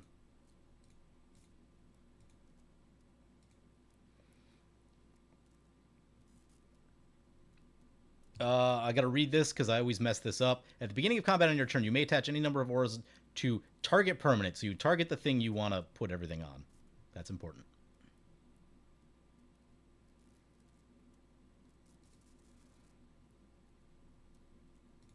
So choose Eivor. Because Halvar has the exact opposite wording. And you have to click the other way.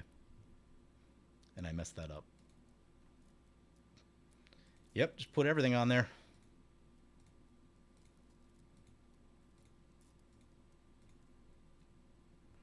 You got everything? Miss anything? I think that's all of it.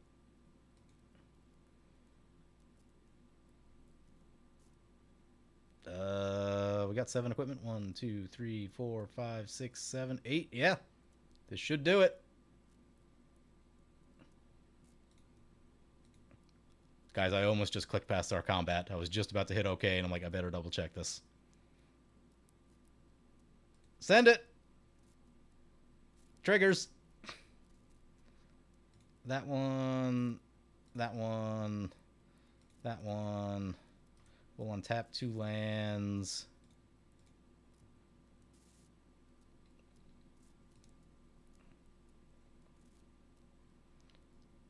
It's a shot for 8 off the equipment. Quickly use Ancient Tomb one last time. I think I'm good. 3. I feel much better at 3 than I do at 1. 1, they could, I don't know, some random free spell that I don't know about, right? Well, there's inventory management. Check the chat.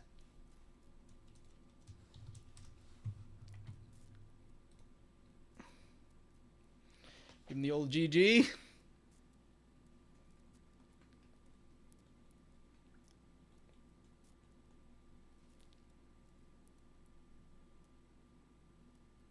Yeah, War Leader's Call is so good. War Leader's Call is disgusting. I wish they were a little bit cheaper. I told you guys I would win this game from 2 life if I had to. I just won this game from 2 life. My head is this big. It's giant. I forgot how good I am at this game. Tooting my own horn. Yeah, that was a game, huh? That was a game. Yo, how's the deck playing? The deck is playing fantastic. I have crushed a lot of people with this deck in the past 2 or 3 days, and I am very happy. Sadly, we didn't get to see any of these free drops. All right, so let's talk about this. We have these free drops in here. They don't do a lot. They don't do tons, but they slowly give you more like things on Eivor. I don't know if these are worth it or if you're better off going for like things that cost 1 or 2, but like have more game impact, right? Like another life gain card. We've got Luxodon and Shadow Spear, but you know, something else that gains some life might be a good idea. Legion Leadership. What's that one do again?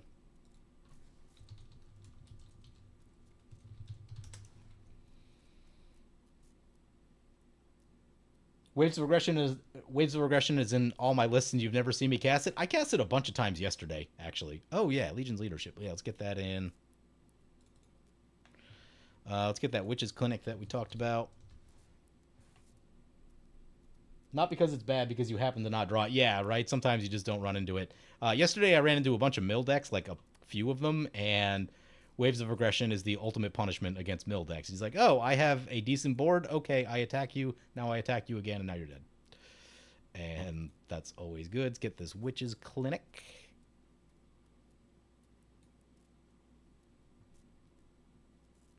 You know, is Haemor Battlements good enough?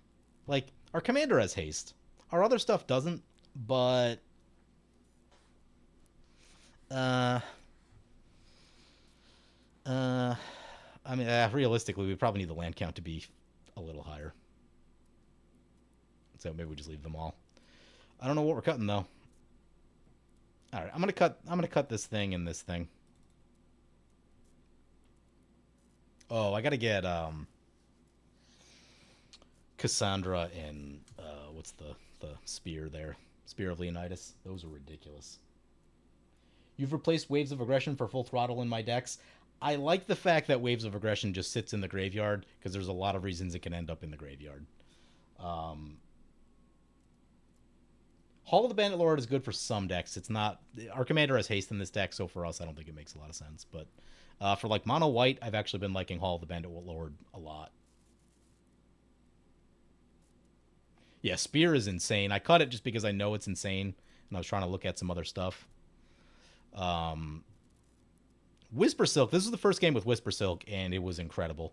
I do think more unblockable is probably the answer. What's that mask that... No, it's Trailblazers boots. That's what I'm thinking of.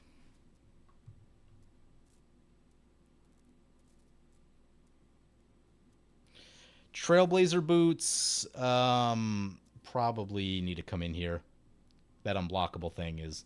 I'm finding that unblockable is a big deal. And because... It's not that you can't run them. I've chosen to kind of not go super hard on the Swords of X and Y. While they are good and they are powerful, they're a little slow. And just... This deck wants to play quick. So, you know, like realistically, this probably needs to... Probably need a Feast and Famine over this instead, but...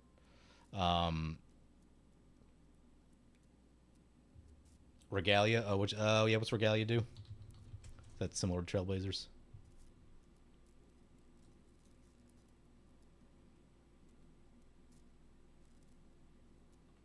Equipped creature has Ward 2, is an assassin in addition to its other types, and can't be blocked. Oh, yeah. Yeah, I think that's just better, right? Yeah, let's get the Brotherhood Regalia.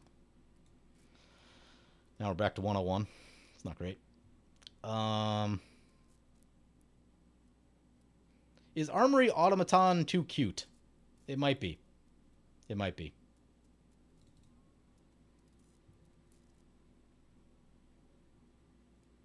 I did have an Unmazawa's Jite in the deck. That got cut, mostly to try other things out, but like realistically, it should probably be here. Although, You do tend to need to like double strike to really make it shine. Which this deck, this isn't a big double striking deck. There's not like tons of double strike in here. Automaton is so situational.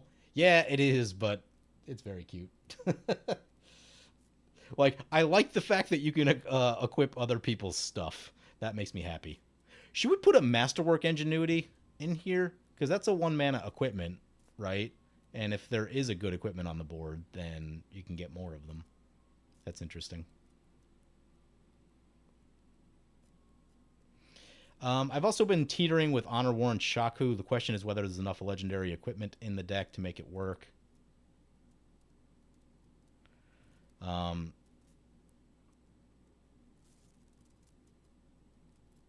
I haven't seen the Mandibular Kite yet. Like, it seems like it could be good, but there's also a world in which it just, maybe it's not. Because you have to, paying to equip this thing would be awful.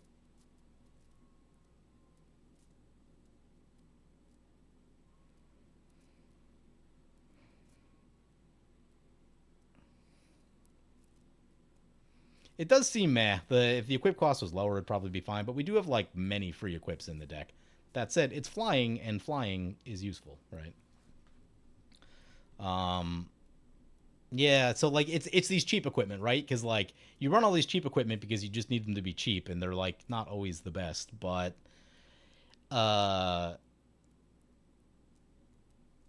those come at the cost of like not running the big powerful stuff like the X and Ys.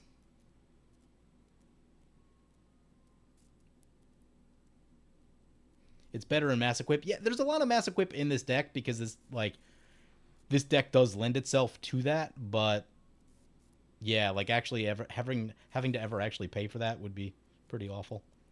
But if nothing else, it's like a flying blocker, right? It does seem like the one that's most likely on the chopping block here, though. Because all these other, like, we're not cutting any of this stuff. This stuff's all ridiculous. Though I will say, Terrian Soul Cleaver, the Vigilance is nice. It hasn't done a ton. There are certain situations where you might be able to get some counters on there, but what time is it? 3:02. All right, cut the kite. We're running it back. I'm just enjoying this deck too much. Fast Casual Racket 4. That sounds like us.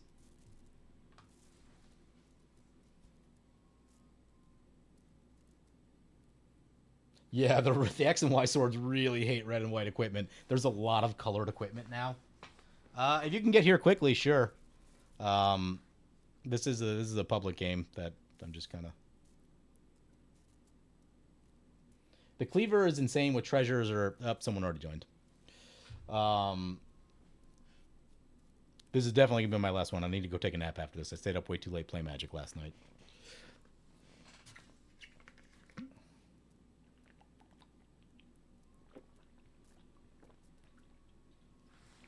Another Ancient Tomb, but not a lot else. I think we got a mulligan that because that's like pretty land heavy.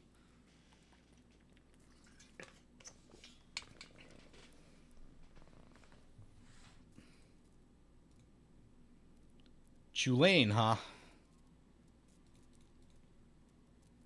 Emrakul the World Anew. Good God. I think someone scooped. Yep. Not into the Chulane. Okay. We'll go ahead and scoop also. Pre-con battles, that's not us.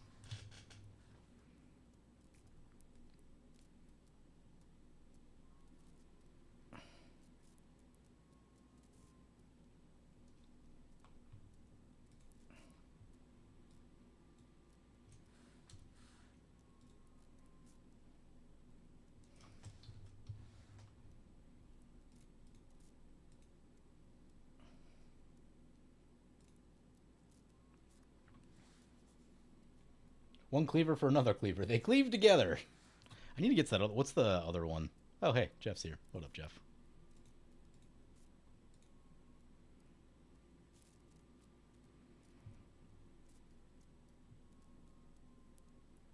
What's that other one? The two-sided thing.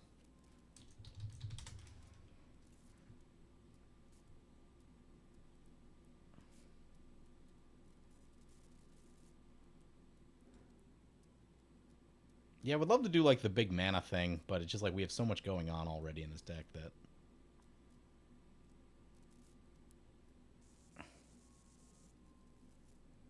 that's another way to get lifelink. It's a little pricey though.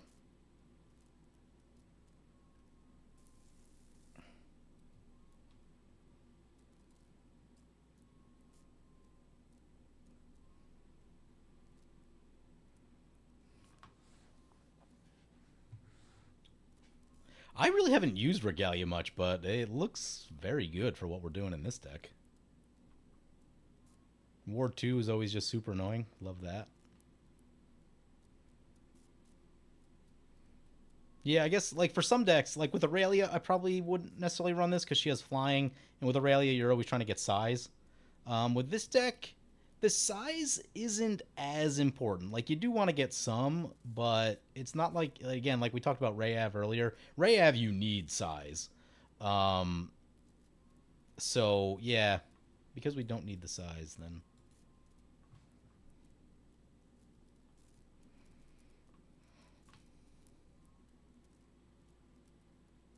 all right. Let's hope everyone plays quick. Get this game. I probably shouldn't play this game. I should probably go take my nap because I got a lot to do today. But I've been enjoying this deck, and I've been trying to get it like tuned up into perfection.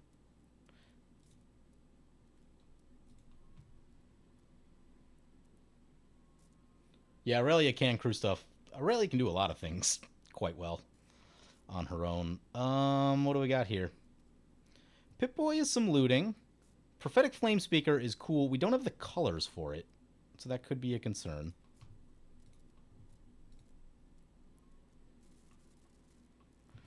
But Arden is pretty tempting. Ancient Tomb Shadow Spear is like...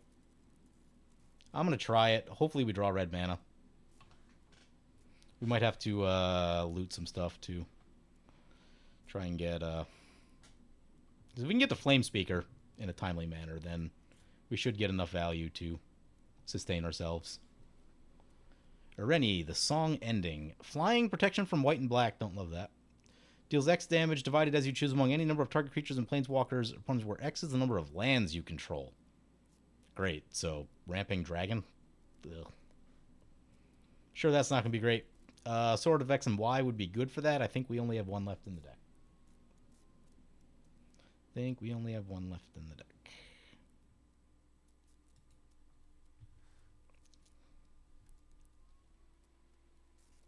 Springleaf Drum.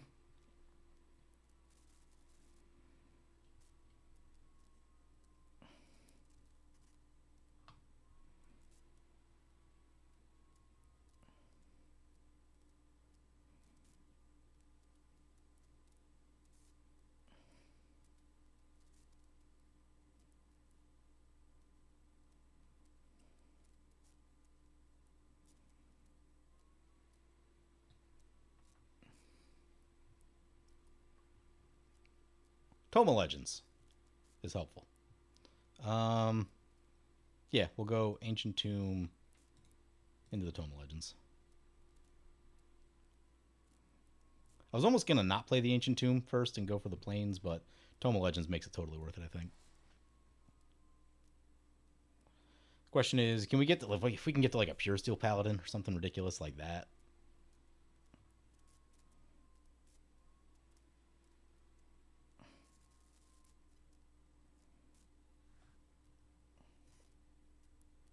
Yeah, Aurelia just can. Like, she does so many things well. And I don't know, it's kind of this weird thing that I've had, like, that I've just thought about a lot over the years.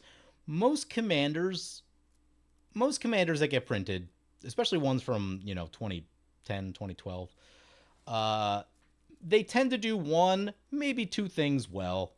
And a lot of them have sort of become irrelevant over time. Like, a lot of them, not irrelevant, but like, they've been outclassed by something that does the same job better. Aurelia does so many things well that you just like she's just good in so many situations. Do you want to run equipment? She's still a good equipment commander. Takes a little more effort than some of the others, but um you want to attack with creatures? Great. You want tap abilities? Fantastic. Uh And I don't know, she just like, she synergize, like, you want value in Boros, right? Especially like years ago when there weren't really heavily value commanders printed in Boros. With Mask of Memory and Sword, she could value, right? And it's just like, it's all these things that just most commanders throughout the game like don't do that many different things well. It's kind of like, are you playing creatures? Aurelia is good with basically all creatures.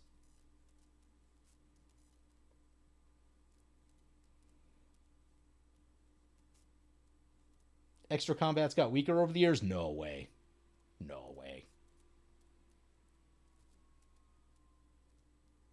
Oh, you mean like the actual card ones? Okay, yeah, I see. I see what you're saying. Yeah, they don't print.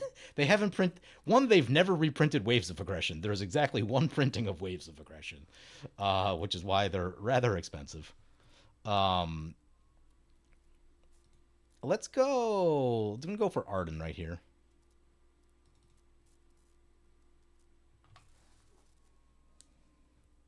I find Aurelia equipment you just use Fervent Champion or Frodo until you can move all the equipment. Exactly, right? That's kind of how that deck plays. So the onus with Aurelia is that you need to get a small creature in play, which means your opening hand needs to be like 3 lands, a small creature like Fervent Champion, and at least one equipment that hopefully generates value. Um, which like you'll get that hand a lot, but there's the games you don't, and things can get weird.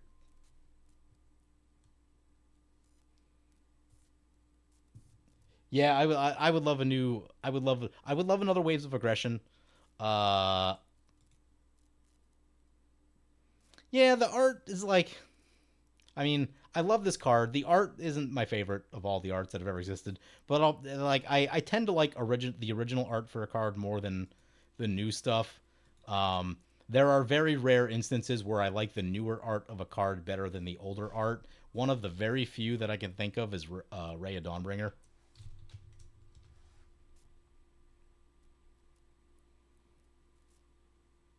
The Waves of Aggression, but with escape. There you go. I like this. Yeah, there it is. I like this art of Raya Dawnbringer so much better than I like this art. I don't know why. Don't know why. I like the more kind of blonde, white look than this one. Just me. But yeah, in most instances, I tend to like the older art over the newer one. And I think a lot of the newer art gets like too busy and there's like too much going on. I still want the mono white Waves of Aggression, and or just more like print a few more white cards with Retrace, right? Like if you can get like, I don't know, a 2 mana Swords to Plowshares with Retrace or something like that. Maybe that's a little ridiculous. I think it'd be fine. Maybe make it 3. Maybe like make it like a crib swap with Retrace, something like that. That could be, because with like land tax and gift of estates and all that stuff in white, right? Like white's good at that. Like they need to print just a couple more Retrace spells in white, because the ones that I did look them up at one point, but actually I'm curious now. No one look at that.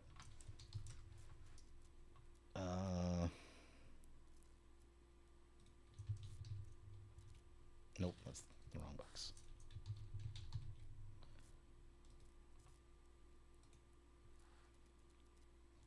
There's exactly one white card with Retrace, and it makes 2 tokens because, of course, right? Like, I mean, even like a Disenchant with Retrace, right? Something like that.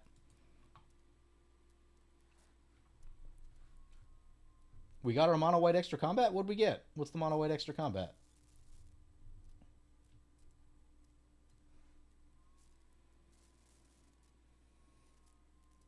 Hexplate Wallbreaker probably plays in this deck. Let me look at it. I got to think about it more. Last I looked, I think it was kind of expensive mana wise. Oops.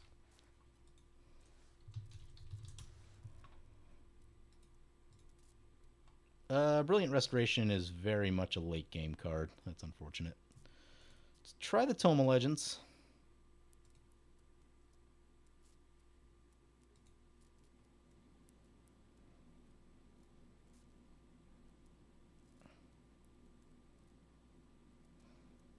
There's the Waves of Aggression. Well, we know what we're discarding. Um, play the Pip Boy.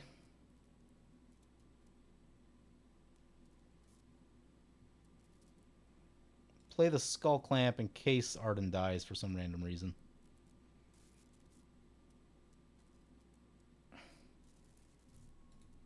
What's this? Should I be worried about this? Choose the thing. We're choosing the thing. And then we equip the things.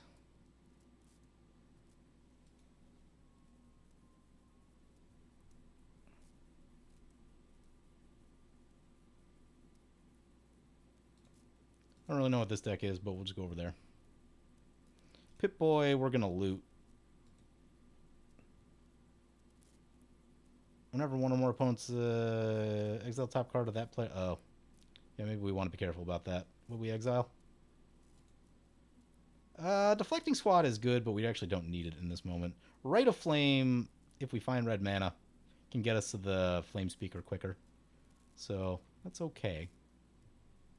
Although, if they cast this later, that could be super annoying.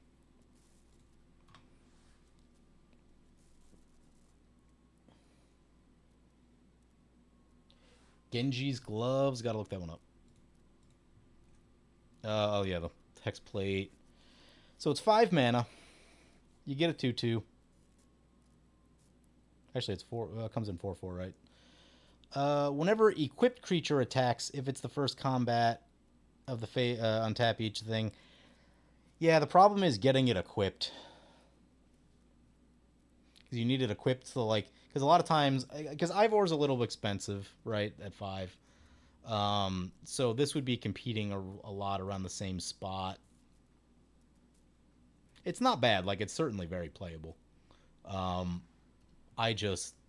me, it's really hard to cut waves in Aurelia, right? Like, they just do so much. We have better Aurelia art.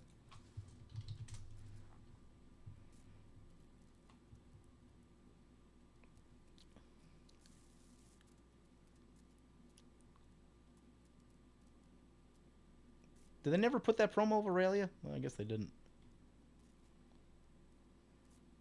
Bummer.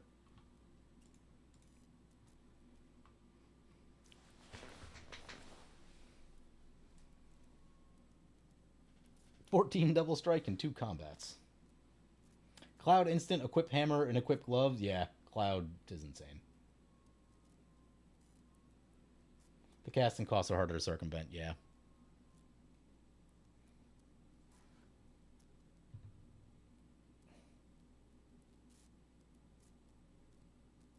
Sen's Enlistment used to be a popular win con before the Pauper creep.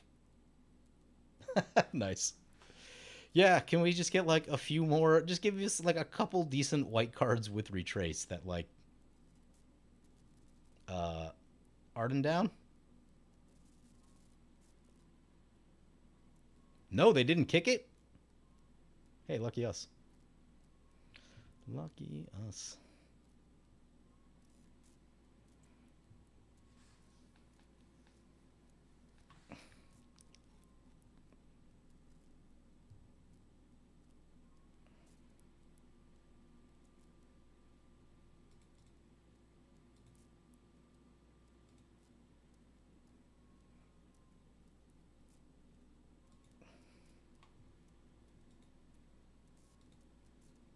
And they sack it to draw a card. Lucky us. They misclicked. They probably clicked cast instead of cast with kicker, and that's an easy thing to forget to do. I've done it with Josu Vess a number of times back when I was playing that. White got some pretty medium escape cards also. Yeah, let's see how bad those are. Yeah, that's what's frustrating is that, like, sure, they make this mechanic for a set, and then White gets, like, literally one card with that mechanic, and that card it makes tokens, right? The other one I'm thinking about is the original Devotion card. There was literally one Devotion card in the original Theros block. Reverend Hoplite. What are we looking at? Escape.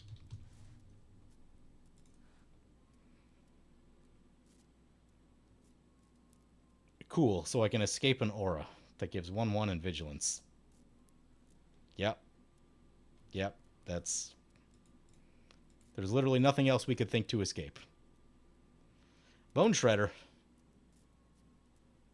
Now we're destroying the Arden? Yep. I very much want this Arden, but in some sense, drawing 2 cards might be worth it here.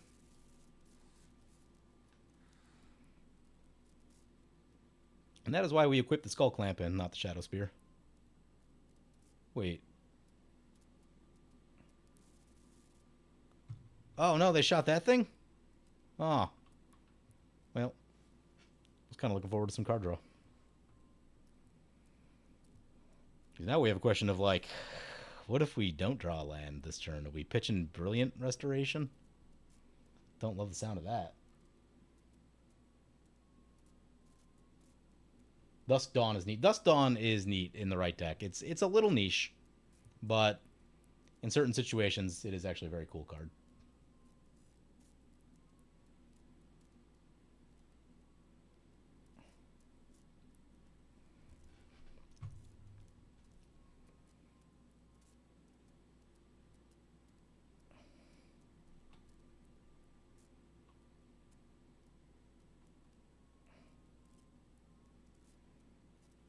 Well, it's a land. It's not the land we were looking for, but at least it keeps us going.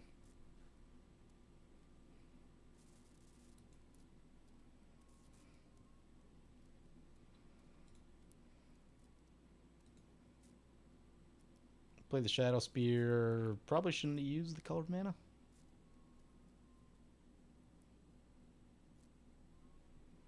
Go to combat.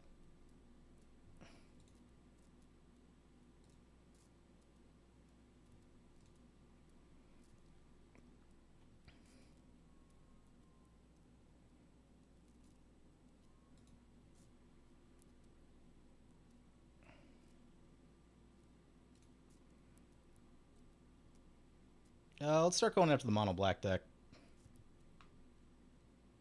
Pip-Boy, I think we're still on looting. It's probably going to be the Brilliant Restoration. It's such a late game card, and we're just not... Like, I would love to hold on to it, but... I guess... Well, there's the mountain. Thank God. Thank God. Okay. Yeah, discard Brilliant Restoration.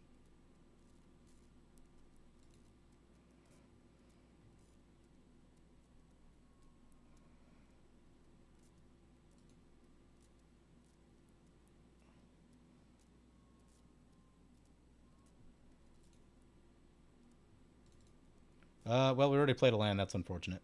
Yep, so I guess we'll pass the turn. Would love to get some haste. Maybe this deck needs more... Maybe this deck needs, like, a pair of boots. Because haste for the Flame Speaker would be good.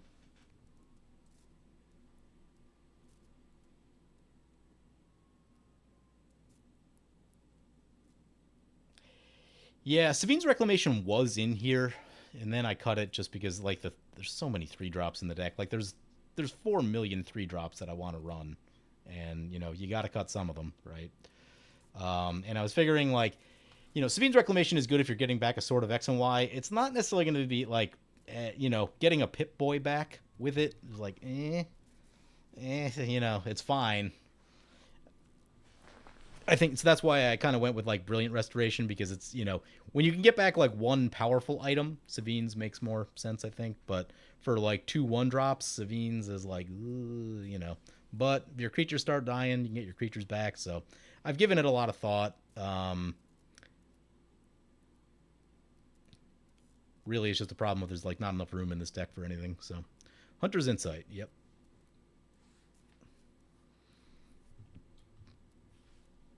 What I want to be very careful of is not running the Flame Speaker into a board wipe before it gets any value.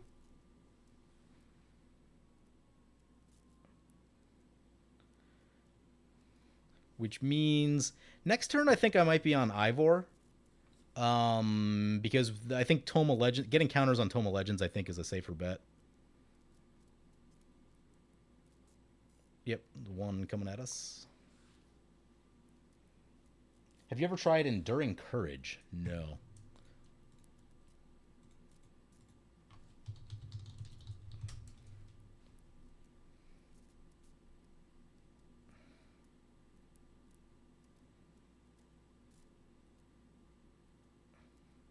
When another creature you control enters, give it 2/0 and haste. When it dies, if it was a creature, return it. Oh, okay, so it's like sort of like Ogre Battle Driver, but with some additional text. I played Ogre Battle Driver, right? That goes in some decks. Anywhere you want that, you probably want this.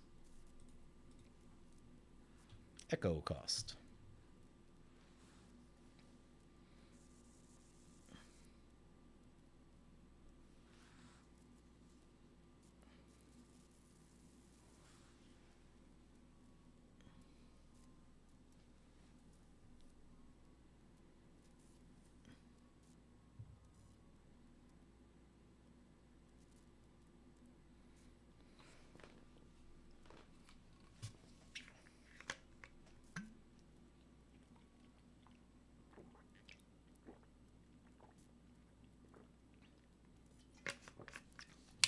I will say the MVP of, I don't know, this is probably about the sixth or seventh game I played with this deck in the last 2 days. I've been playing a lot. Pip-Boy has really been the MVP with untapping lands, looting when you need it. Haven't really used the +1 counter mode that much, but lands and looting, that is a lot for a 1 and 2 equipment.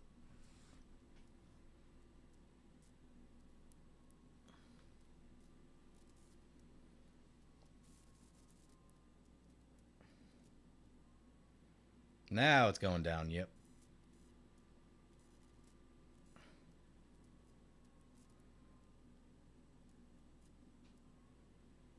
Ah, exile. Bummer. Oh no, we don't get to draw. We don't get to draw. That sucks.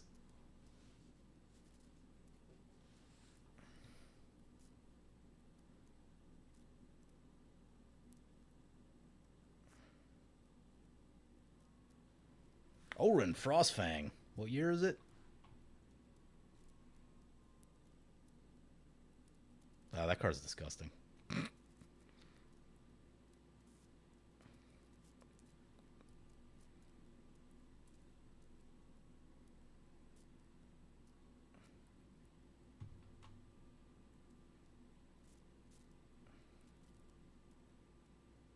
gonna swing over to the Dragons deck. That's fine.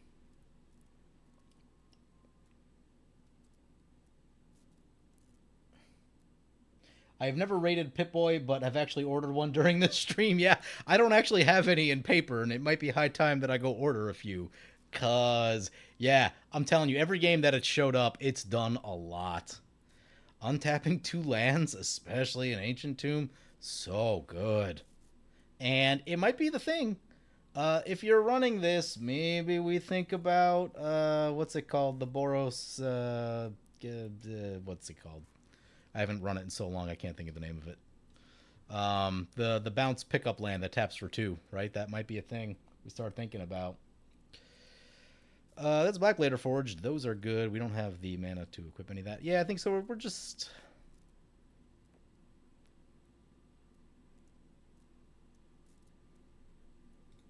Yeah, I think the play is just Eivor.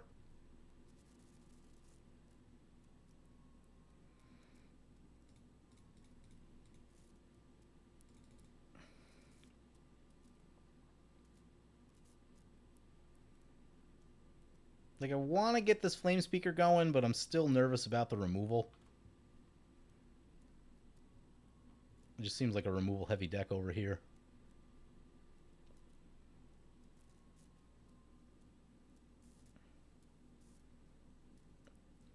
Plus, the battlefield's open. Haste. Yeah. That, and like, it... Without a free equip, it's gonna like take a bit to get all this stuff on there. So this just feels like a lot of value now, right? Like we're getting damage now, and we have the Toma Legends, so we can draw next turn for a little bit. I think it makes sense.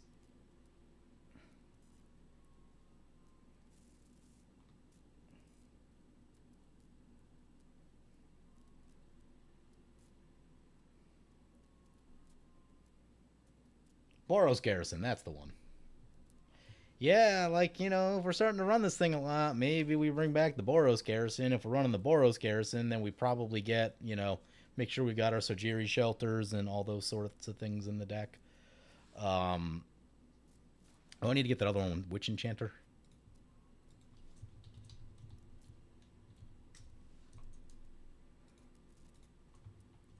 I may give up on a Maria altogether in this deck. This deck is just not suited to getting a Maria active.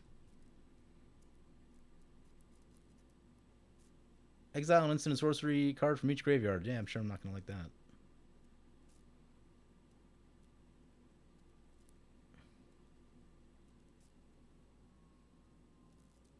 Yep. Seems good.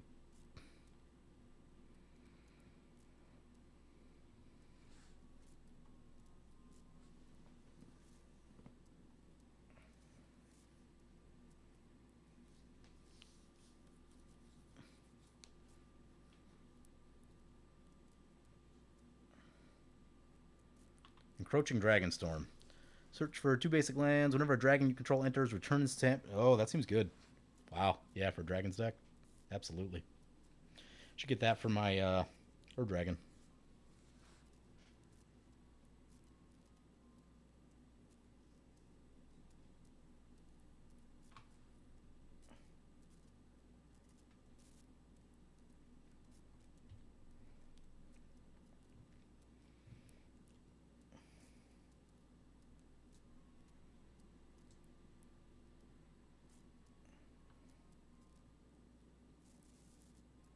It's going on the attack.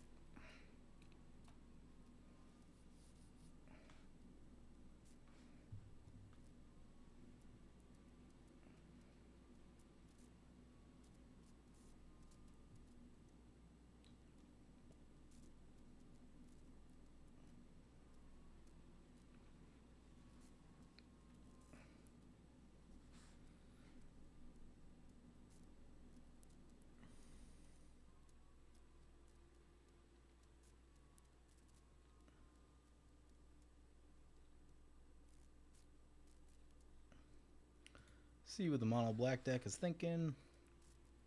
Haven't seen this one. Oh wow, it's a storage land. That's an interesting choice.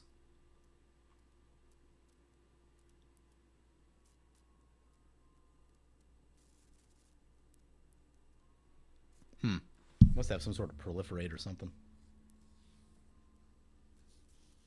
Greasefang. Greasefang's an interesting deck. I don't know why they didn't recast their commander. Must be sitting on some sort of instant or something.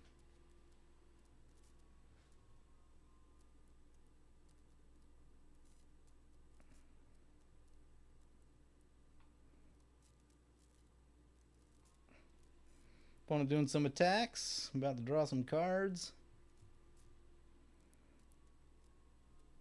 There's a block.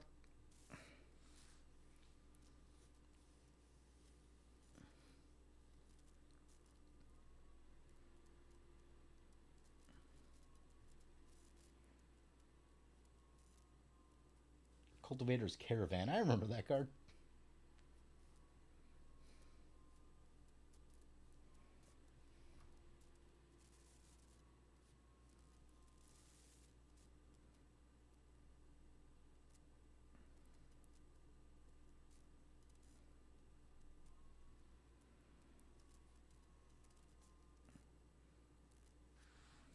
I'm nervous about what this might be because they didn't recast their commander and they could have. So I'm thinking they might be sitting on some sort of instant speed removal. I might go over to the Jeff's deck and hit the dragons. Although, this deck's starting to get a little scary.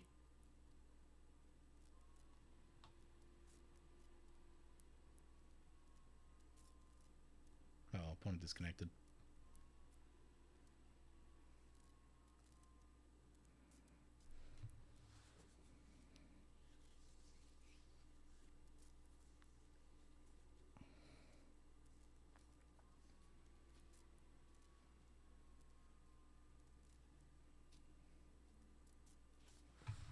Oh, Unlicensed Hearst is a really cool card.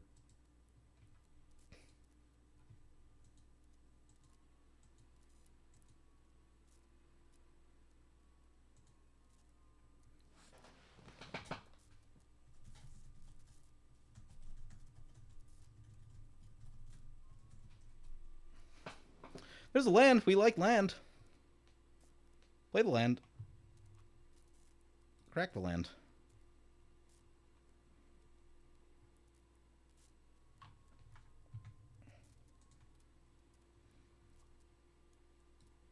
Plateau.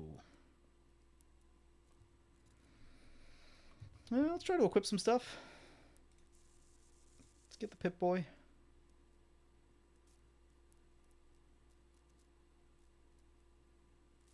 Let's get the Skull Clamp.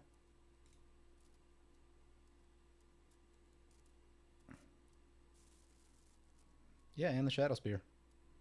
Alright, things are shaping up.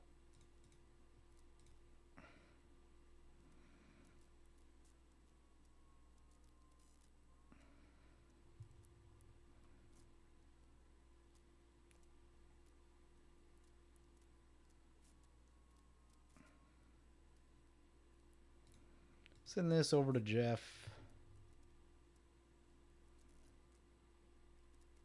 Yeah, I think this is a great time to untap 2 lands.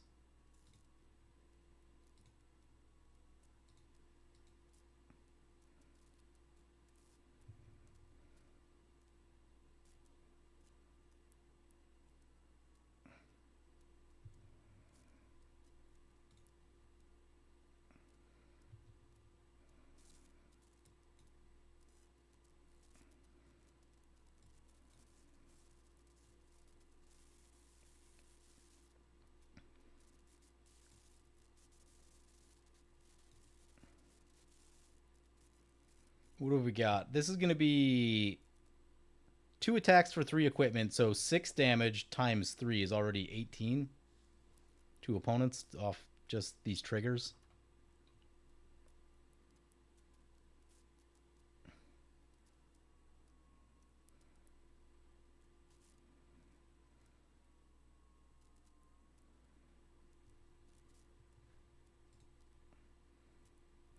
Bleeding those life totals.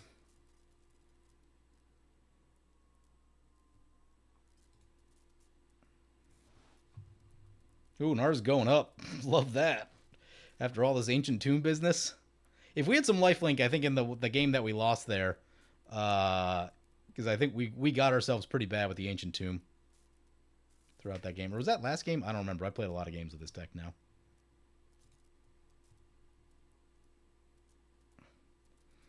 Yeah, they're down to 17. I'm not trying to pick on them, but I did want to just not get completely punished by the black deck for whatever they have going on. Okay, we're actually going to use this Rite of Flame right here.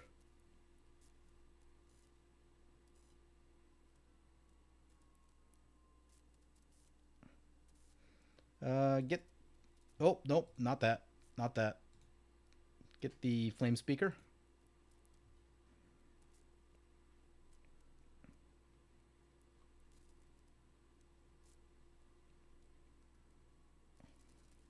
And then Toma Legends.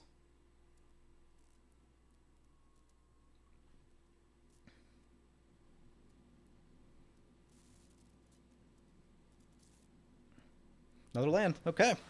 I feel okay.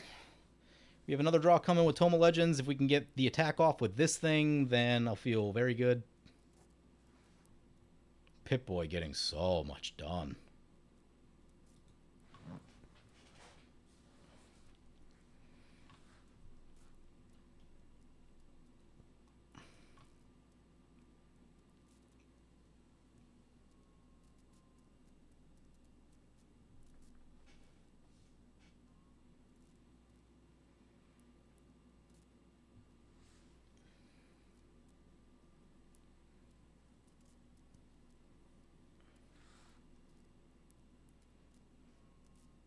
And we're up to 45 after a lot of Ancient Tombs, so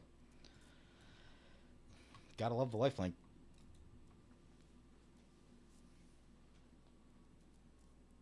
See how horrible things get over the next turn or so.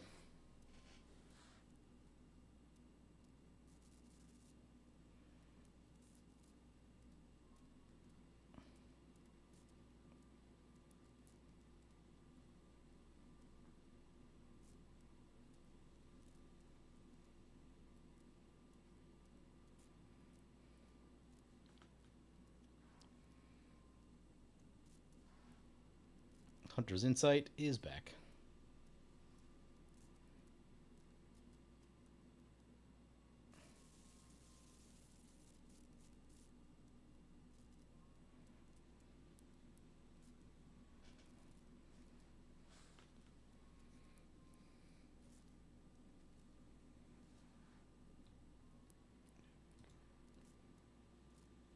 They have enough for this thing yet?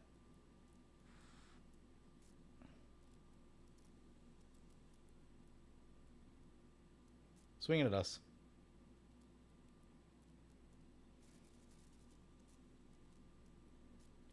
Oh no, they exiled our waves of aggression. Oh no. Oh wow, yeah. Oh man, if we still have waves of aggression in the graveyard, we could literally end the game next turn, but they exiled it. They exiled it.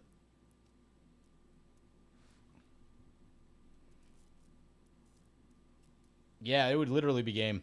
So, if you said like you've never seen me cast waves, there are games going way back on the channel where I do cast waves, and when I cast waves, the game usually ends, right? Like, because it's just one of those things that like, oh, well, this is the time to do this, and when it's time to do this, that means people start dying, right? Like, you're probably killing at least two players, if not more.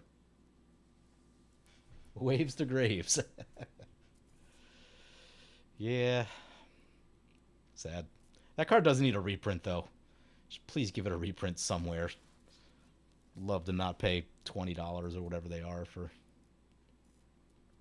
And also, like, I mean, it's such an old card that like maybe this is just me, but like whenever you see one, they're not in mint condition, right? Like they are well worn, and they've seen some action. Do I play a lot of paper Magic? Not. Yeah, kind of, sort of. So I've been playing more recently. I really didn't play much Magic at all for, the better part of a year. Um, Maybe probably like 18 months, really. Um, Historically, about 80% of my Magic playing is on Magic Online. The other 20% in paper. But I have a friend that's been getting back into playing, so I've been playing with her, and we've been playing in paper. And I went to the shop the other day, and I told the story in the last stream, but I'll tell it again because it made me laugh. Here comes the big dragon. I think some stuff's gonna die. I played Archivist in Tap Creature Tribal on turn 4, and the one guy goes, "That doesn't seem like a very good value engine." And I mean, it stayed alive all game and drew me like 8 cards.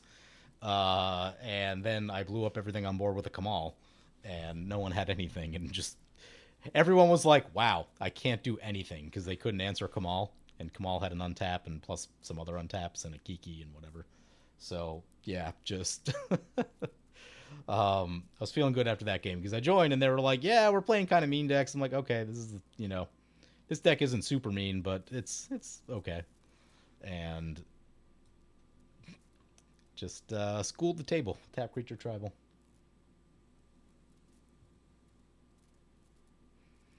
But yeah, historically it's about 80% Magic Online and then some in paper. It's simple, but it works. Like the big thing is just you need it to stay in play. Would I run it in not a tap creature deck? Probably not. There's better options in blue, but you need some way to be able to like take advantage of it. Um, get an Archivist under Agatha's Cauldron. Yeah, right. Like it's niche, but the deck is set up well that it can take advantage of it. So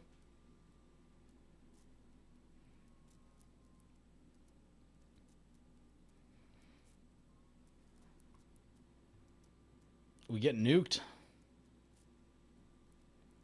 Commander's going down. Commander equals card draw, which I like.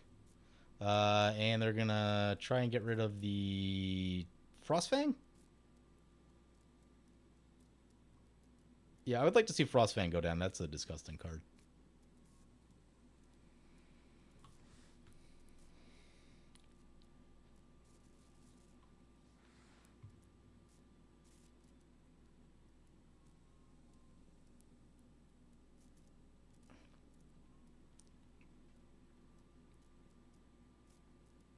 Uh-oh. That's a deflecting swat.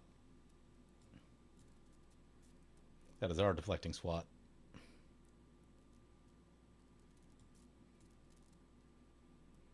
Curious to see what they do with it. Both of our things don't love that, so we're just going to wipe the board on our turn. Yeah, I mean, I was really trying to not get Flame Speaker killed before it got value, but back to the command zone. We do draw 2. That's something. Consolation prize.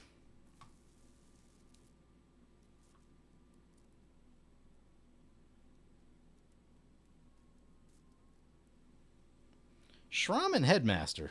Okay. Reasonable.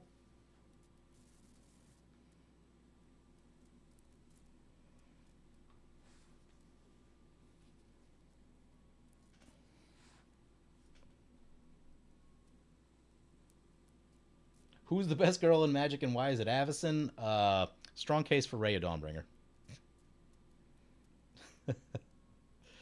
Love Rhea Dawnbringer. Also Aurelia. Aurelia is a bad bee. She does so much. She just makes people dead, right? Like, just in so many different ways. From, like, so many different situations. Just, nope. You need people dead? She makes people dead.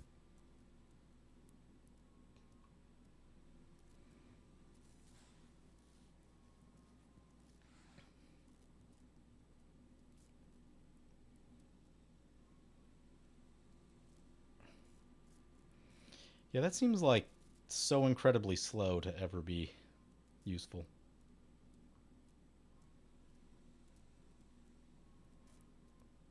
It tracks the deck, maybe, but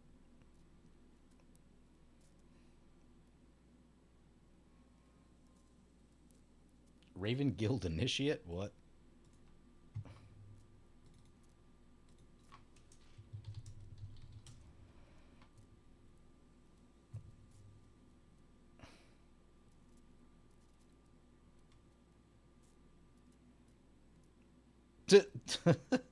More for turn a bird you control whose owner's hand.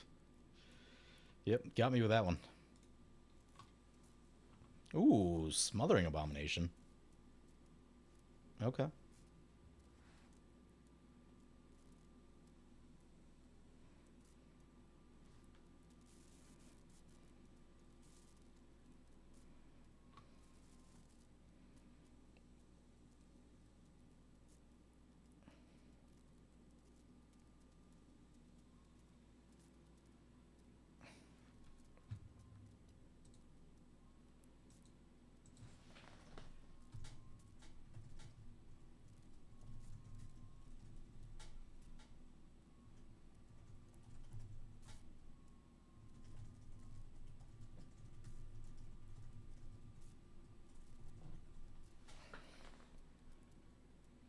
Final Vengeance.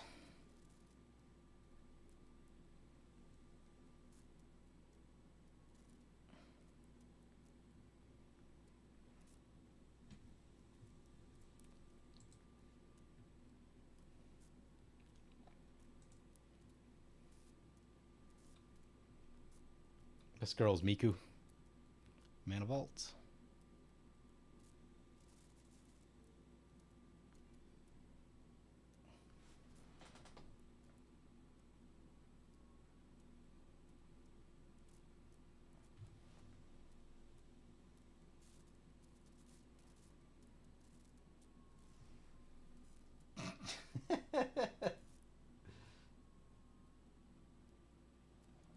So I sent my friend my friend that I've been playing Magic with. I sent her a video of me playing guitar, just at my desk here, and she was like, "You've been in the weight room, Commander Replay, more like Commander Creatine."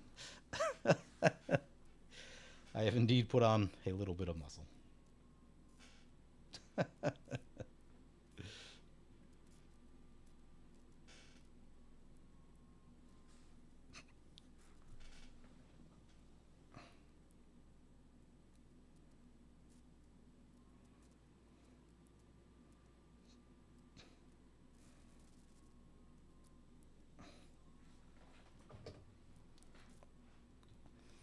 Alright, what's this? Dream Thief's Bandana. Deals combat. Look at the top two cards of the library. Exile face down. Yeah.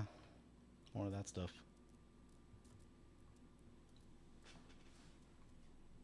You know, there could be more creatures on the battlefield for this Blasphemous Act. Not getting quite the level of cost reduction that I think I'd truly be hoping for.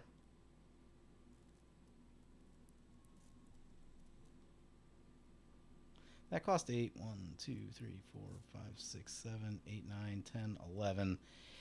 If we shoot their commander, they just recast it and then blow up more stuff. So I don't know that that's the answer. So maybe we're probably not on this Blasphemous Act right now as a result. Even though I'd love to get rid of some of this stuff.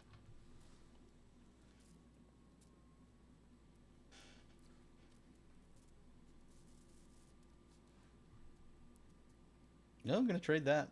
Oh, no. Okay, we'll get rid of that. Yeah, they're just trying to get it killed so they can recast it. No, they're changing their mind.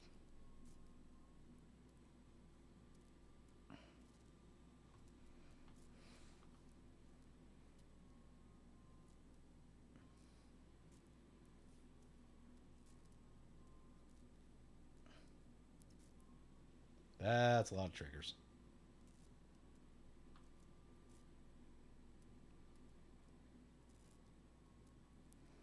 Why'd they get so many?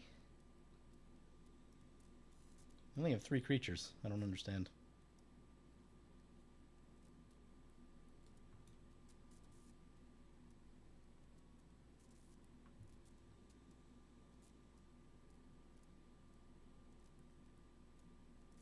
Oh, that thing. Okay. Okay. Maybe we do need a Blasphemous Act. It's not going to be the best Blasphemous Act that's ever happened, but that's a lot of value.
The opponent has a lot of cards in hand.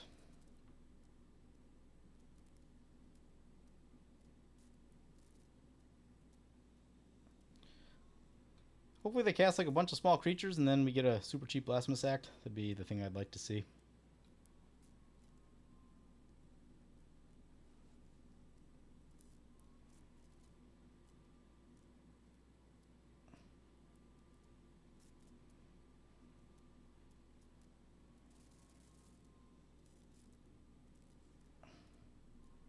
Thieving Amalgam.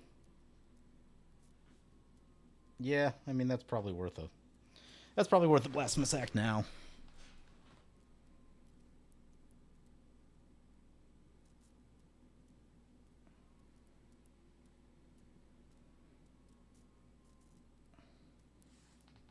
Mask of Memory.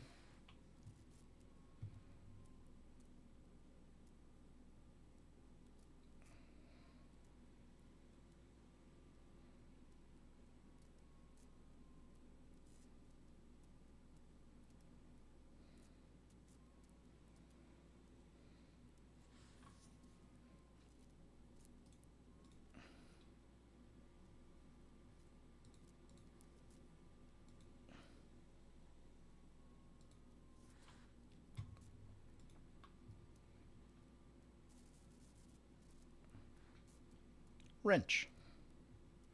Play Plains. Blasphemous Act. For, what is that, 3? 3's not bad. We can do that.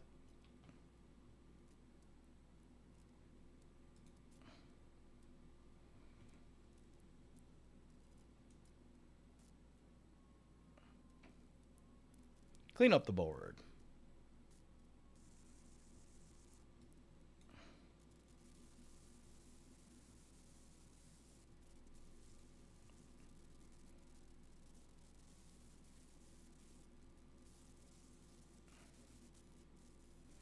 Shram. I may not show the Blackblade Reforged yet, because that card will get you targeted. It's a very scary card. Play the Wrench. Draw a card.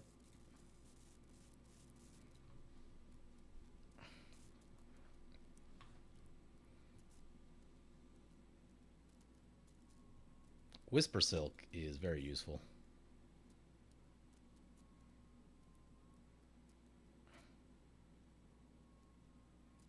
For 1 mana left, I am going to...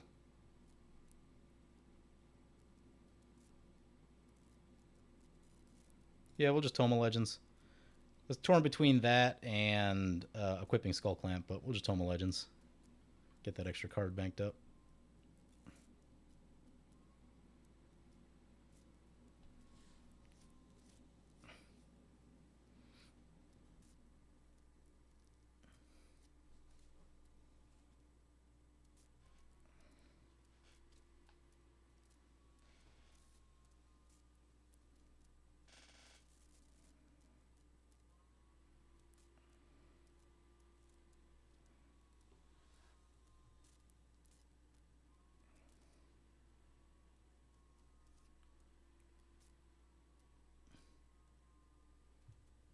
Like this game to end.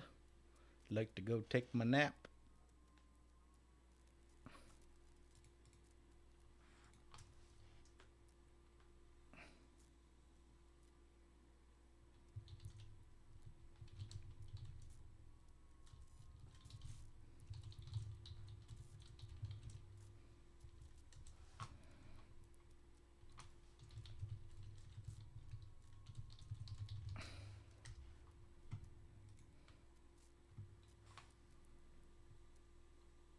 It's an Avenger of Zendikar. It's pretty scary. We just burned our board wipe, so not thrilled about that.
Yep, this thing's back. Seems bad. Pump up all the things.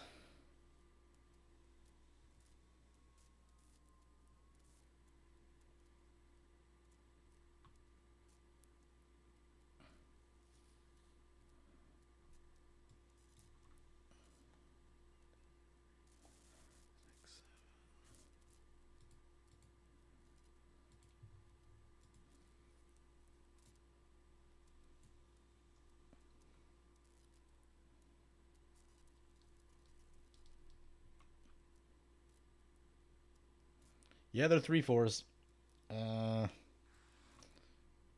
That's gonna be a problem.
If there's anything that like is a big contributor of why I play less Commander over the past 2 years, it's the waiting for other people.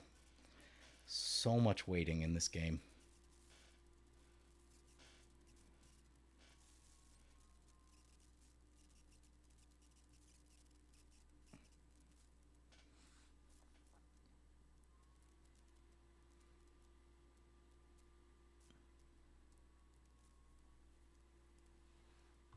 Well, Venture Zendikar down. At least they won't get any bigger. Still a lot of 3/4s though, and, which means we're gonna have to like suit up with the lifelink to try to outrace that.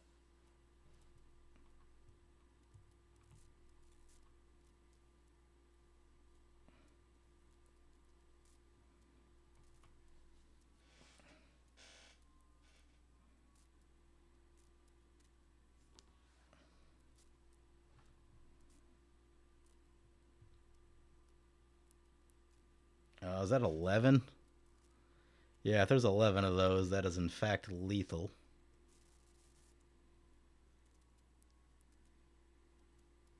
Great. Well, how are we doing a combo?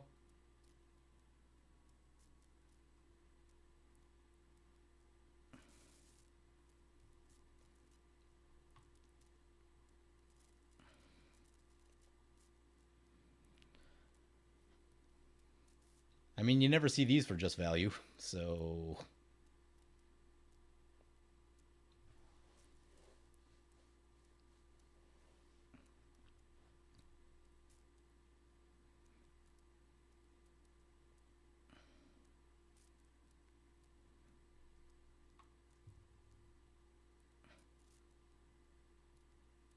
yep. That infinite.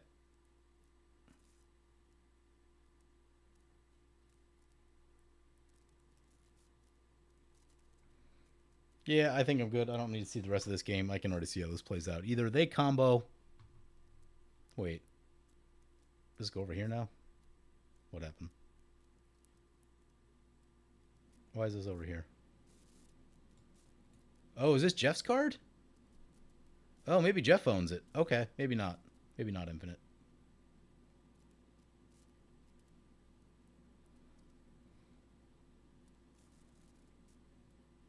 All right, maybe not scoop it just yet, but still gonna be a big uphill battle. Probably need mana, so we probably need like a Jessica's Will or like a Seething Song or something.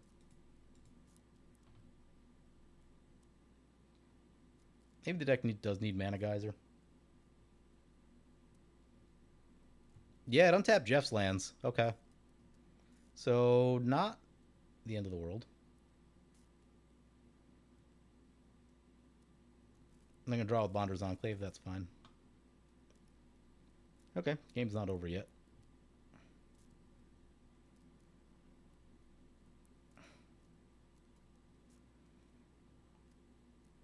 Problem is he can just cast his commander and then like blow up all of our stuff.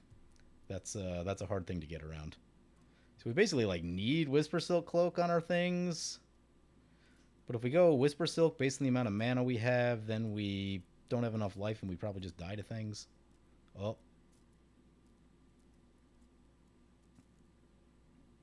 More Great Whale.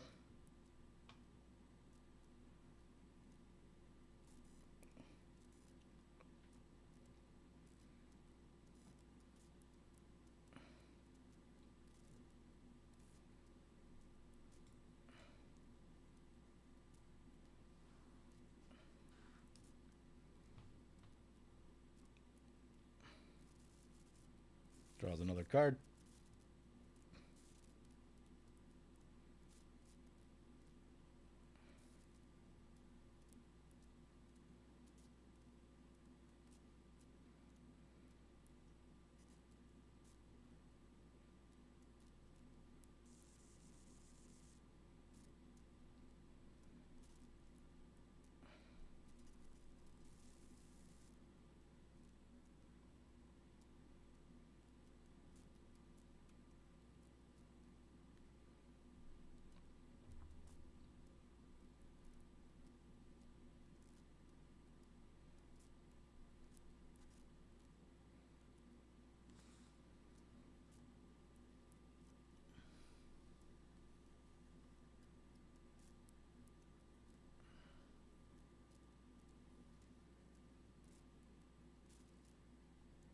Baleful Mastery.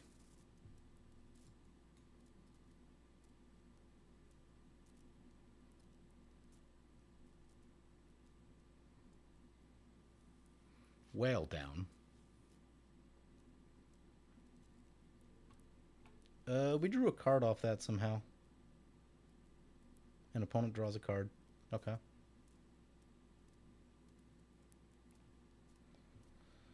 Land is something.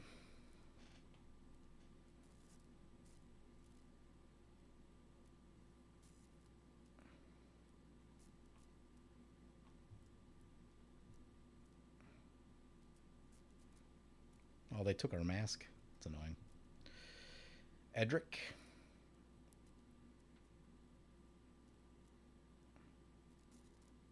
Oh, that with the commander seems disgusting. I see why they played that.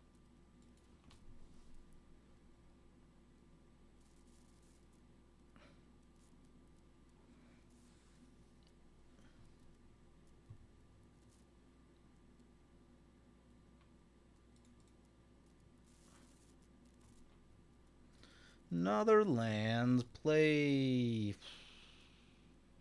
this thing. Do we have unblockable? Ooh, we could. We need to get to...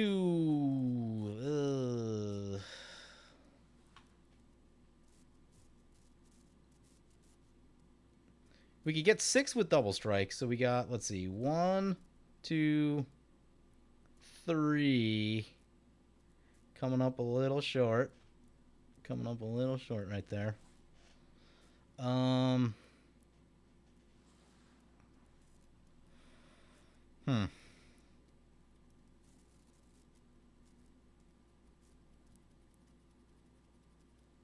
One, two, three, 4, 5, 6, 7, 8. Yeah, let's draw a card.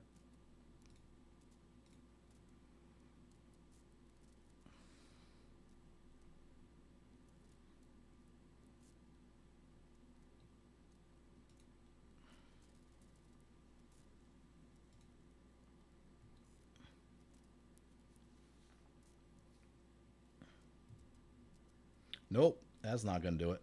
How do we survive? It's really difficult with that many things.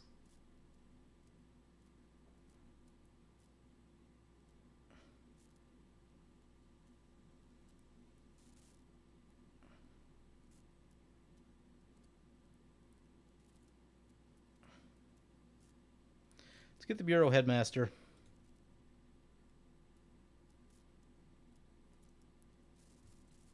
Play Whisper Silk.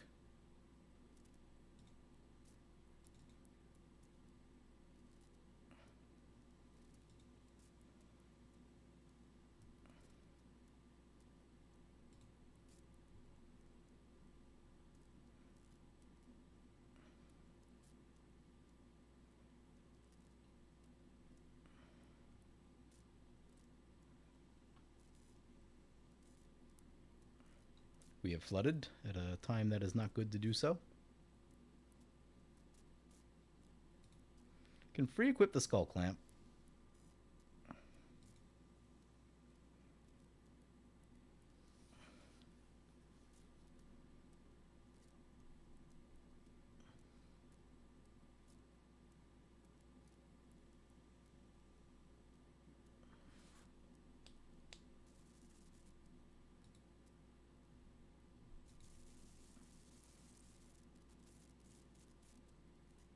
Pip-Boy.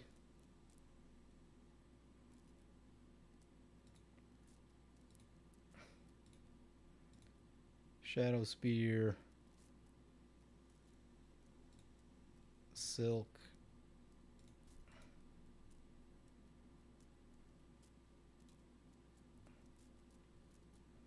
I guess we just poke over to here.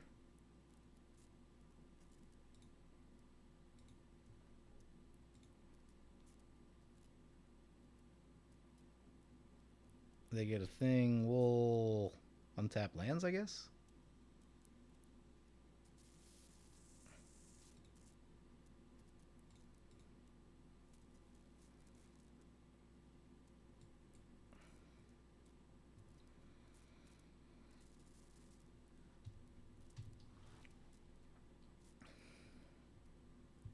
Oh, hey.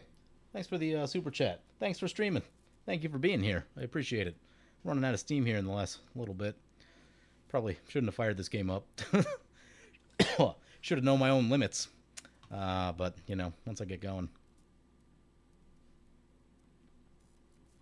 This is definitely going to be the last one, by the way.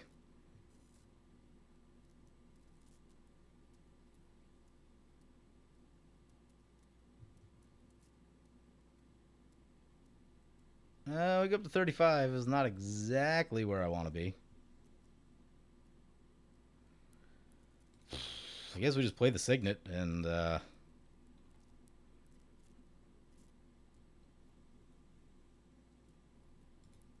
guess we can free equip this somewhere.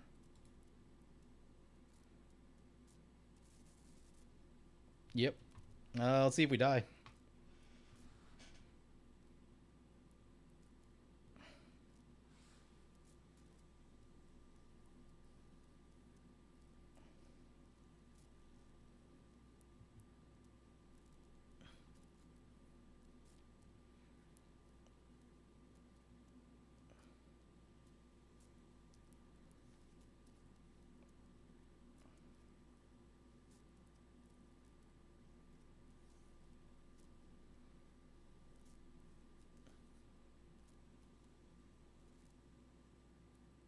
I can already tell this turn's going to take a minute. I'm going to go to the bathroom. I'll be back.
The Avengers back. That's not great.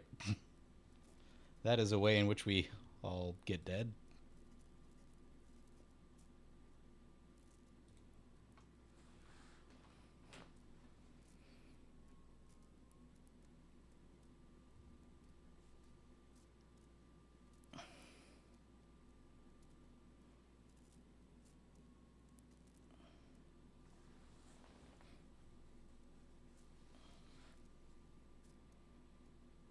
Yep, more lands.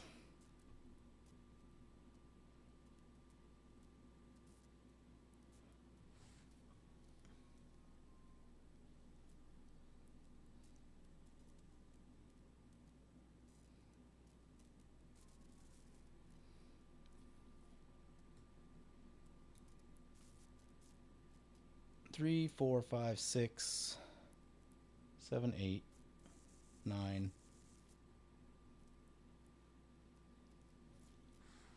5 plus 1, 2, 3, 4, 5.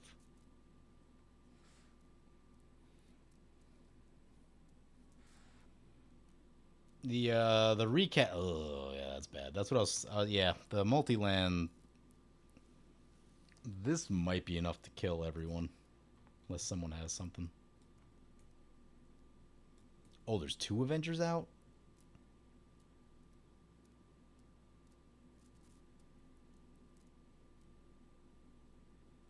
Yeah, this is a problem.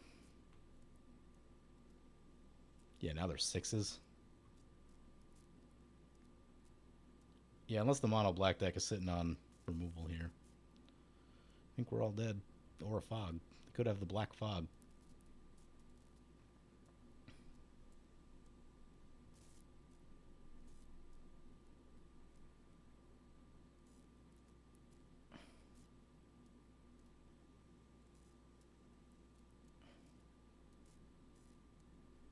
At least with the blockers over here, it will take what? So they need to send 6 creatures over here to kill him.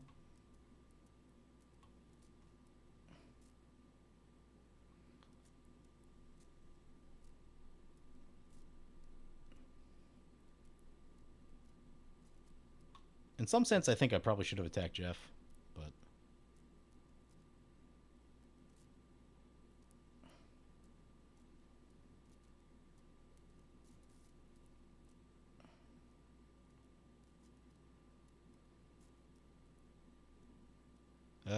if we die here, I guess it wouldn't have mattered. But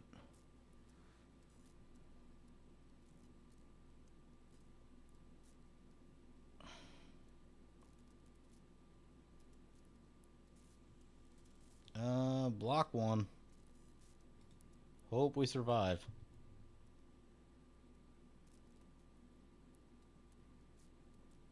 If we survive, we might be able to kill him, but we're going to be on super low life.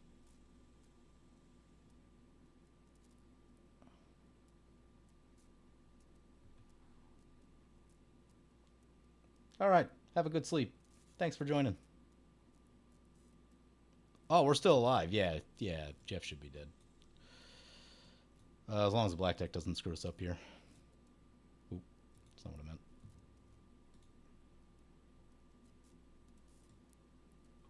I guess in some sense, the Sultai deck just has like giving them another turn.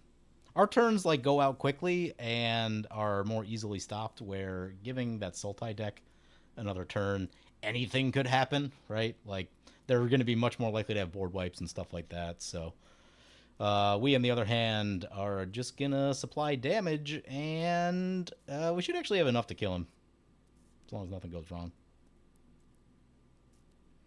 Long as nothing goes wrong.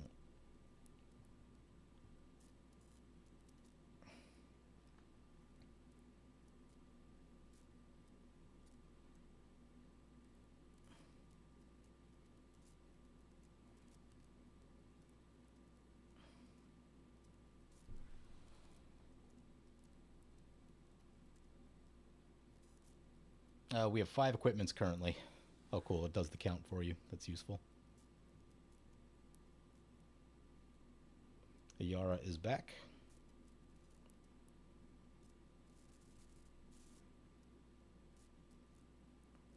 That brings Jeff's life down, which, yeah, anything that cuts down the distance is good news for us. Actually, then we should already have lethal, but...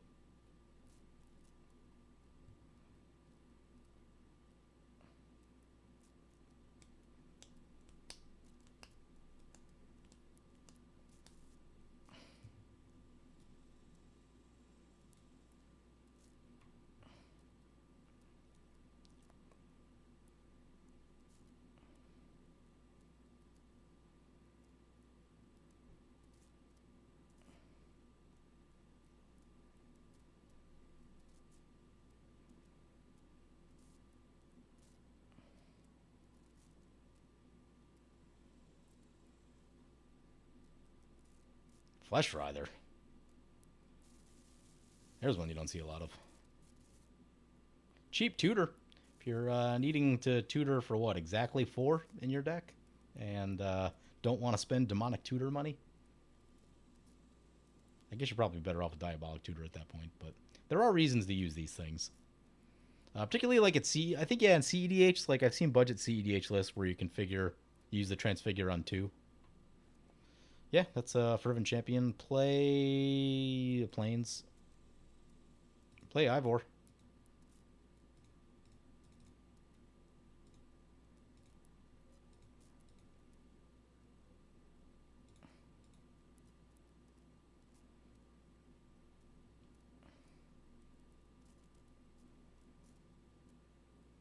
Is that 10?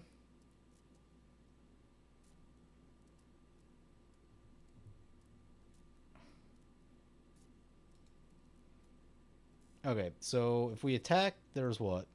5 equipments plus the 4 damage there, so we need to play this Blackblade Reforged.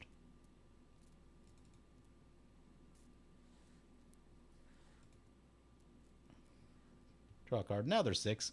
Inspiring Statuary is... If we had that, this game would have gone very differently. It'd be much easier. I don't think we have the mana to do all that, so... Eivor here, Shram there. Pip-Boy will untap 2 target lands.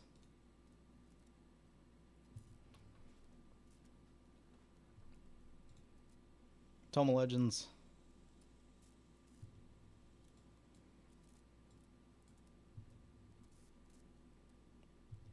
Jeff's down to 4 and should die to combat damage.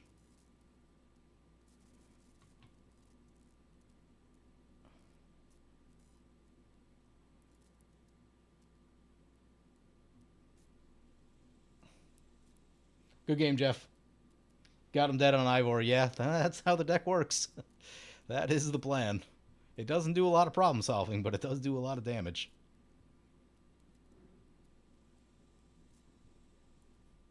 Yeah, the Sultai deck was disgusting. I can't fault you for killing them first, right? Because you didn't have the damage to necessarily kill both of us. Actually, no. You might have... If you killed... did you have enough to go after me? How many did you send over at this mono black deck? I don't remember. But yeah, going that Sultai deck first, because they're going to be the most likely to have interaction. And just... It's a lot of nasty effects that are hard to interact with, where, like, my deck is much easier to interact with, and you can also just, like, come kill me. So I would have taken the chances with me also. The Sultai... Taking chances with the Sultai deck's never a good idea, right? Play the Inspiring Statuary and see what opponents got. Yeah, but getting all your stuff stolen does feel bad. Does feel bad. But they gave you your Great Whale back. That was nice of them.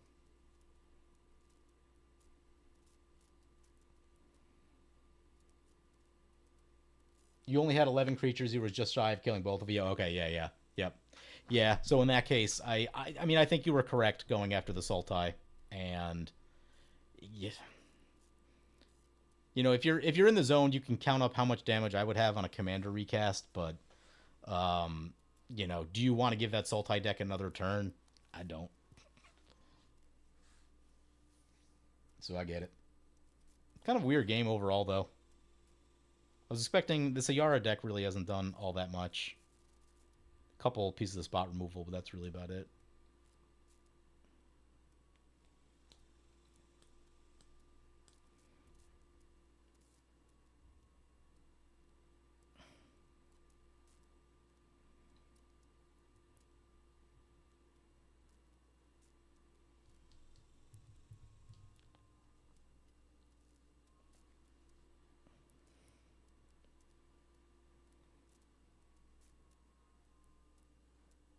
Oh, there's a weird budget starter deck. Okay, yeah, I haven't been following the chat. Yeah. I think they could do a little better on the budget. I mean, like, this is a bad land choice. Just give me another swamp instead of this thing, right?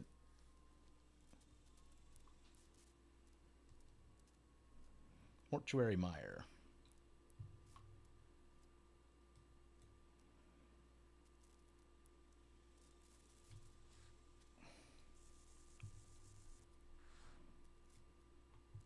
Game also got weird because when you cast your dragon, the damage got redirected. Like, you had planned to slow down the Sultai deck a little bit, and because of the redirection off the deflecting swap they stole from me, then that didn't happen, so that kept them really kind of rolling, and that put me pretty far behind. And then with all my stuff going down, it made sense, just like, well, we're just dropping the board wipe because, yep. Play land. I don't think we need to get too fancy. Send it. Triggers. We'll loot.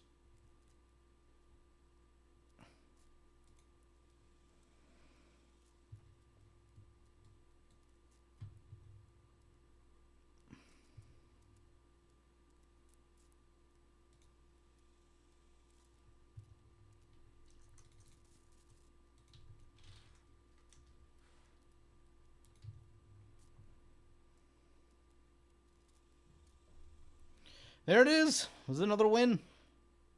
Yeah, this deck has been super fun. Oh no, we got 100 cards again. What are we cutting? What's been bad? Anything that's been underperforming. Bureau Headmaster is kind of weird. Like, there's a reason to run it, and then there's also a reason to cut it, and I'm undecided on both of those things.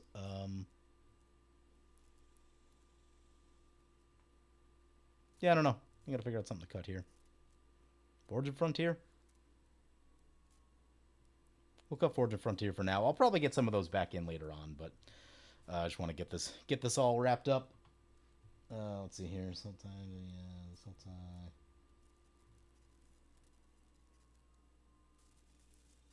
Would have liked to have done anything other than Avenger of Zendikar in Temur Flicker, but all of my cooler cards kept getting blown up. Yeah, that's fair.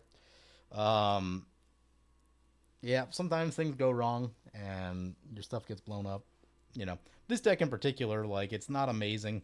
Given the casting cost of the commander and that this isn't a big mana deck, like, I mean, it was basically my entire turn right there trying to recast this thing. And I'm like, oh, we can recast it, but we can't equip it. All the free equips went down. So, yeah, I get it. I get it. Tempo is the thing. But anyway, I'm going to wrap this up here. Thank you guys for watching, and we'll see you again in the next stream real soon.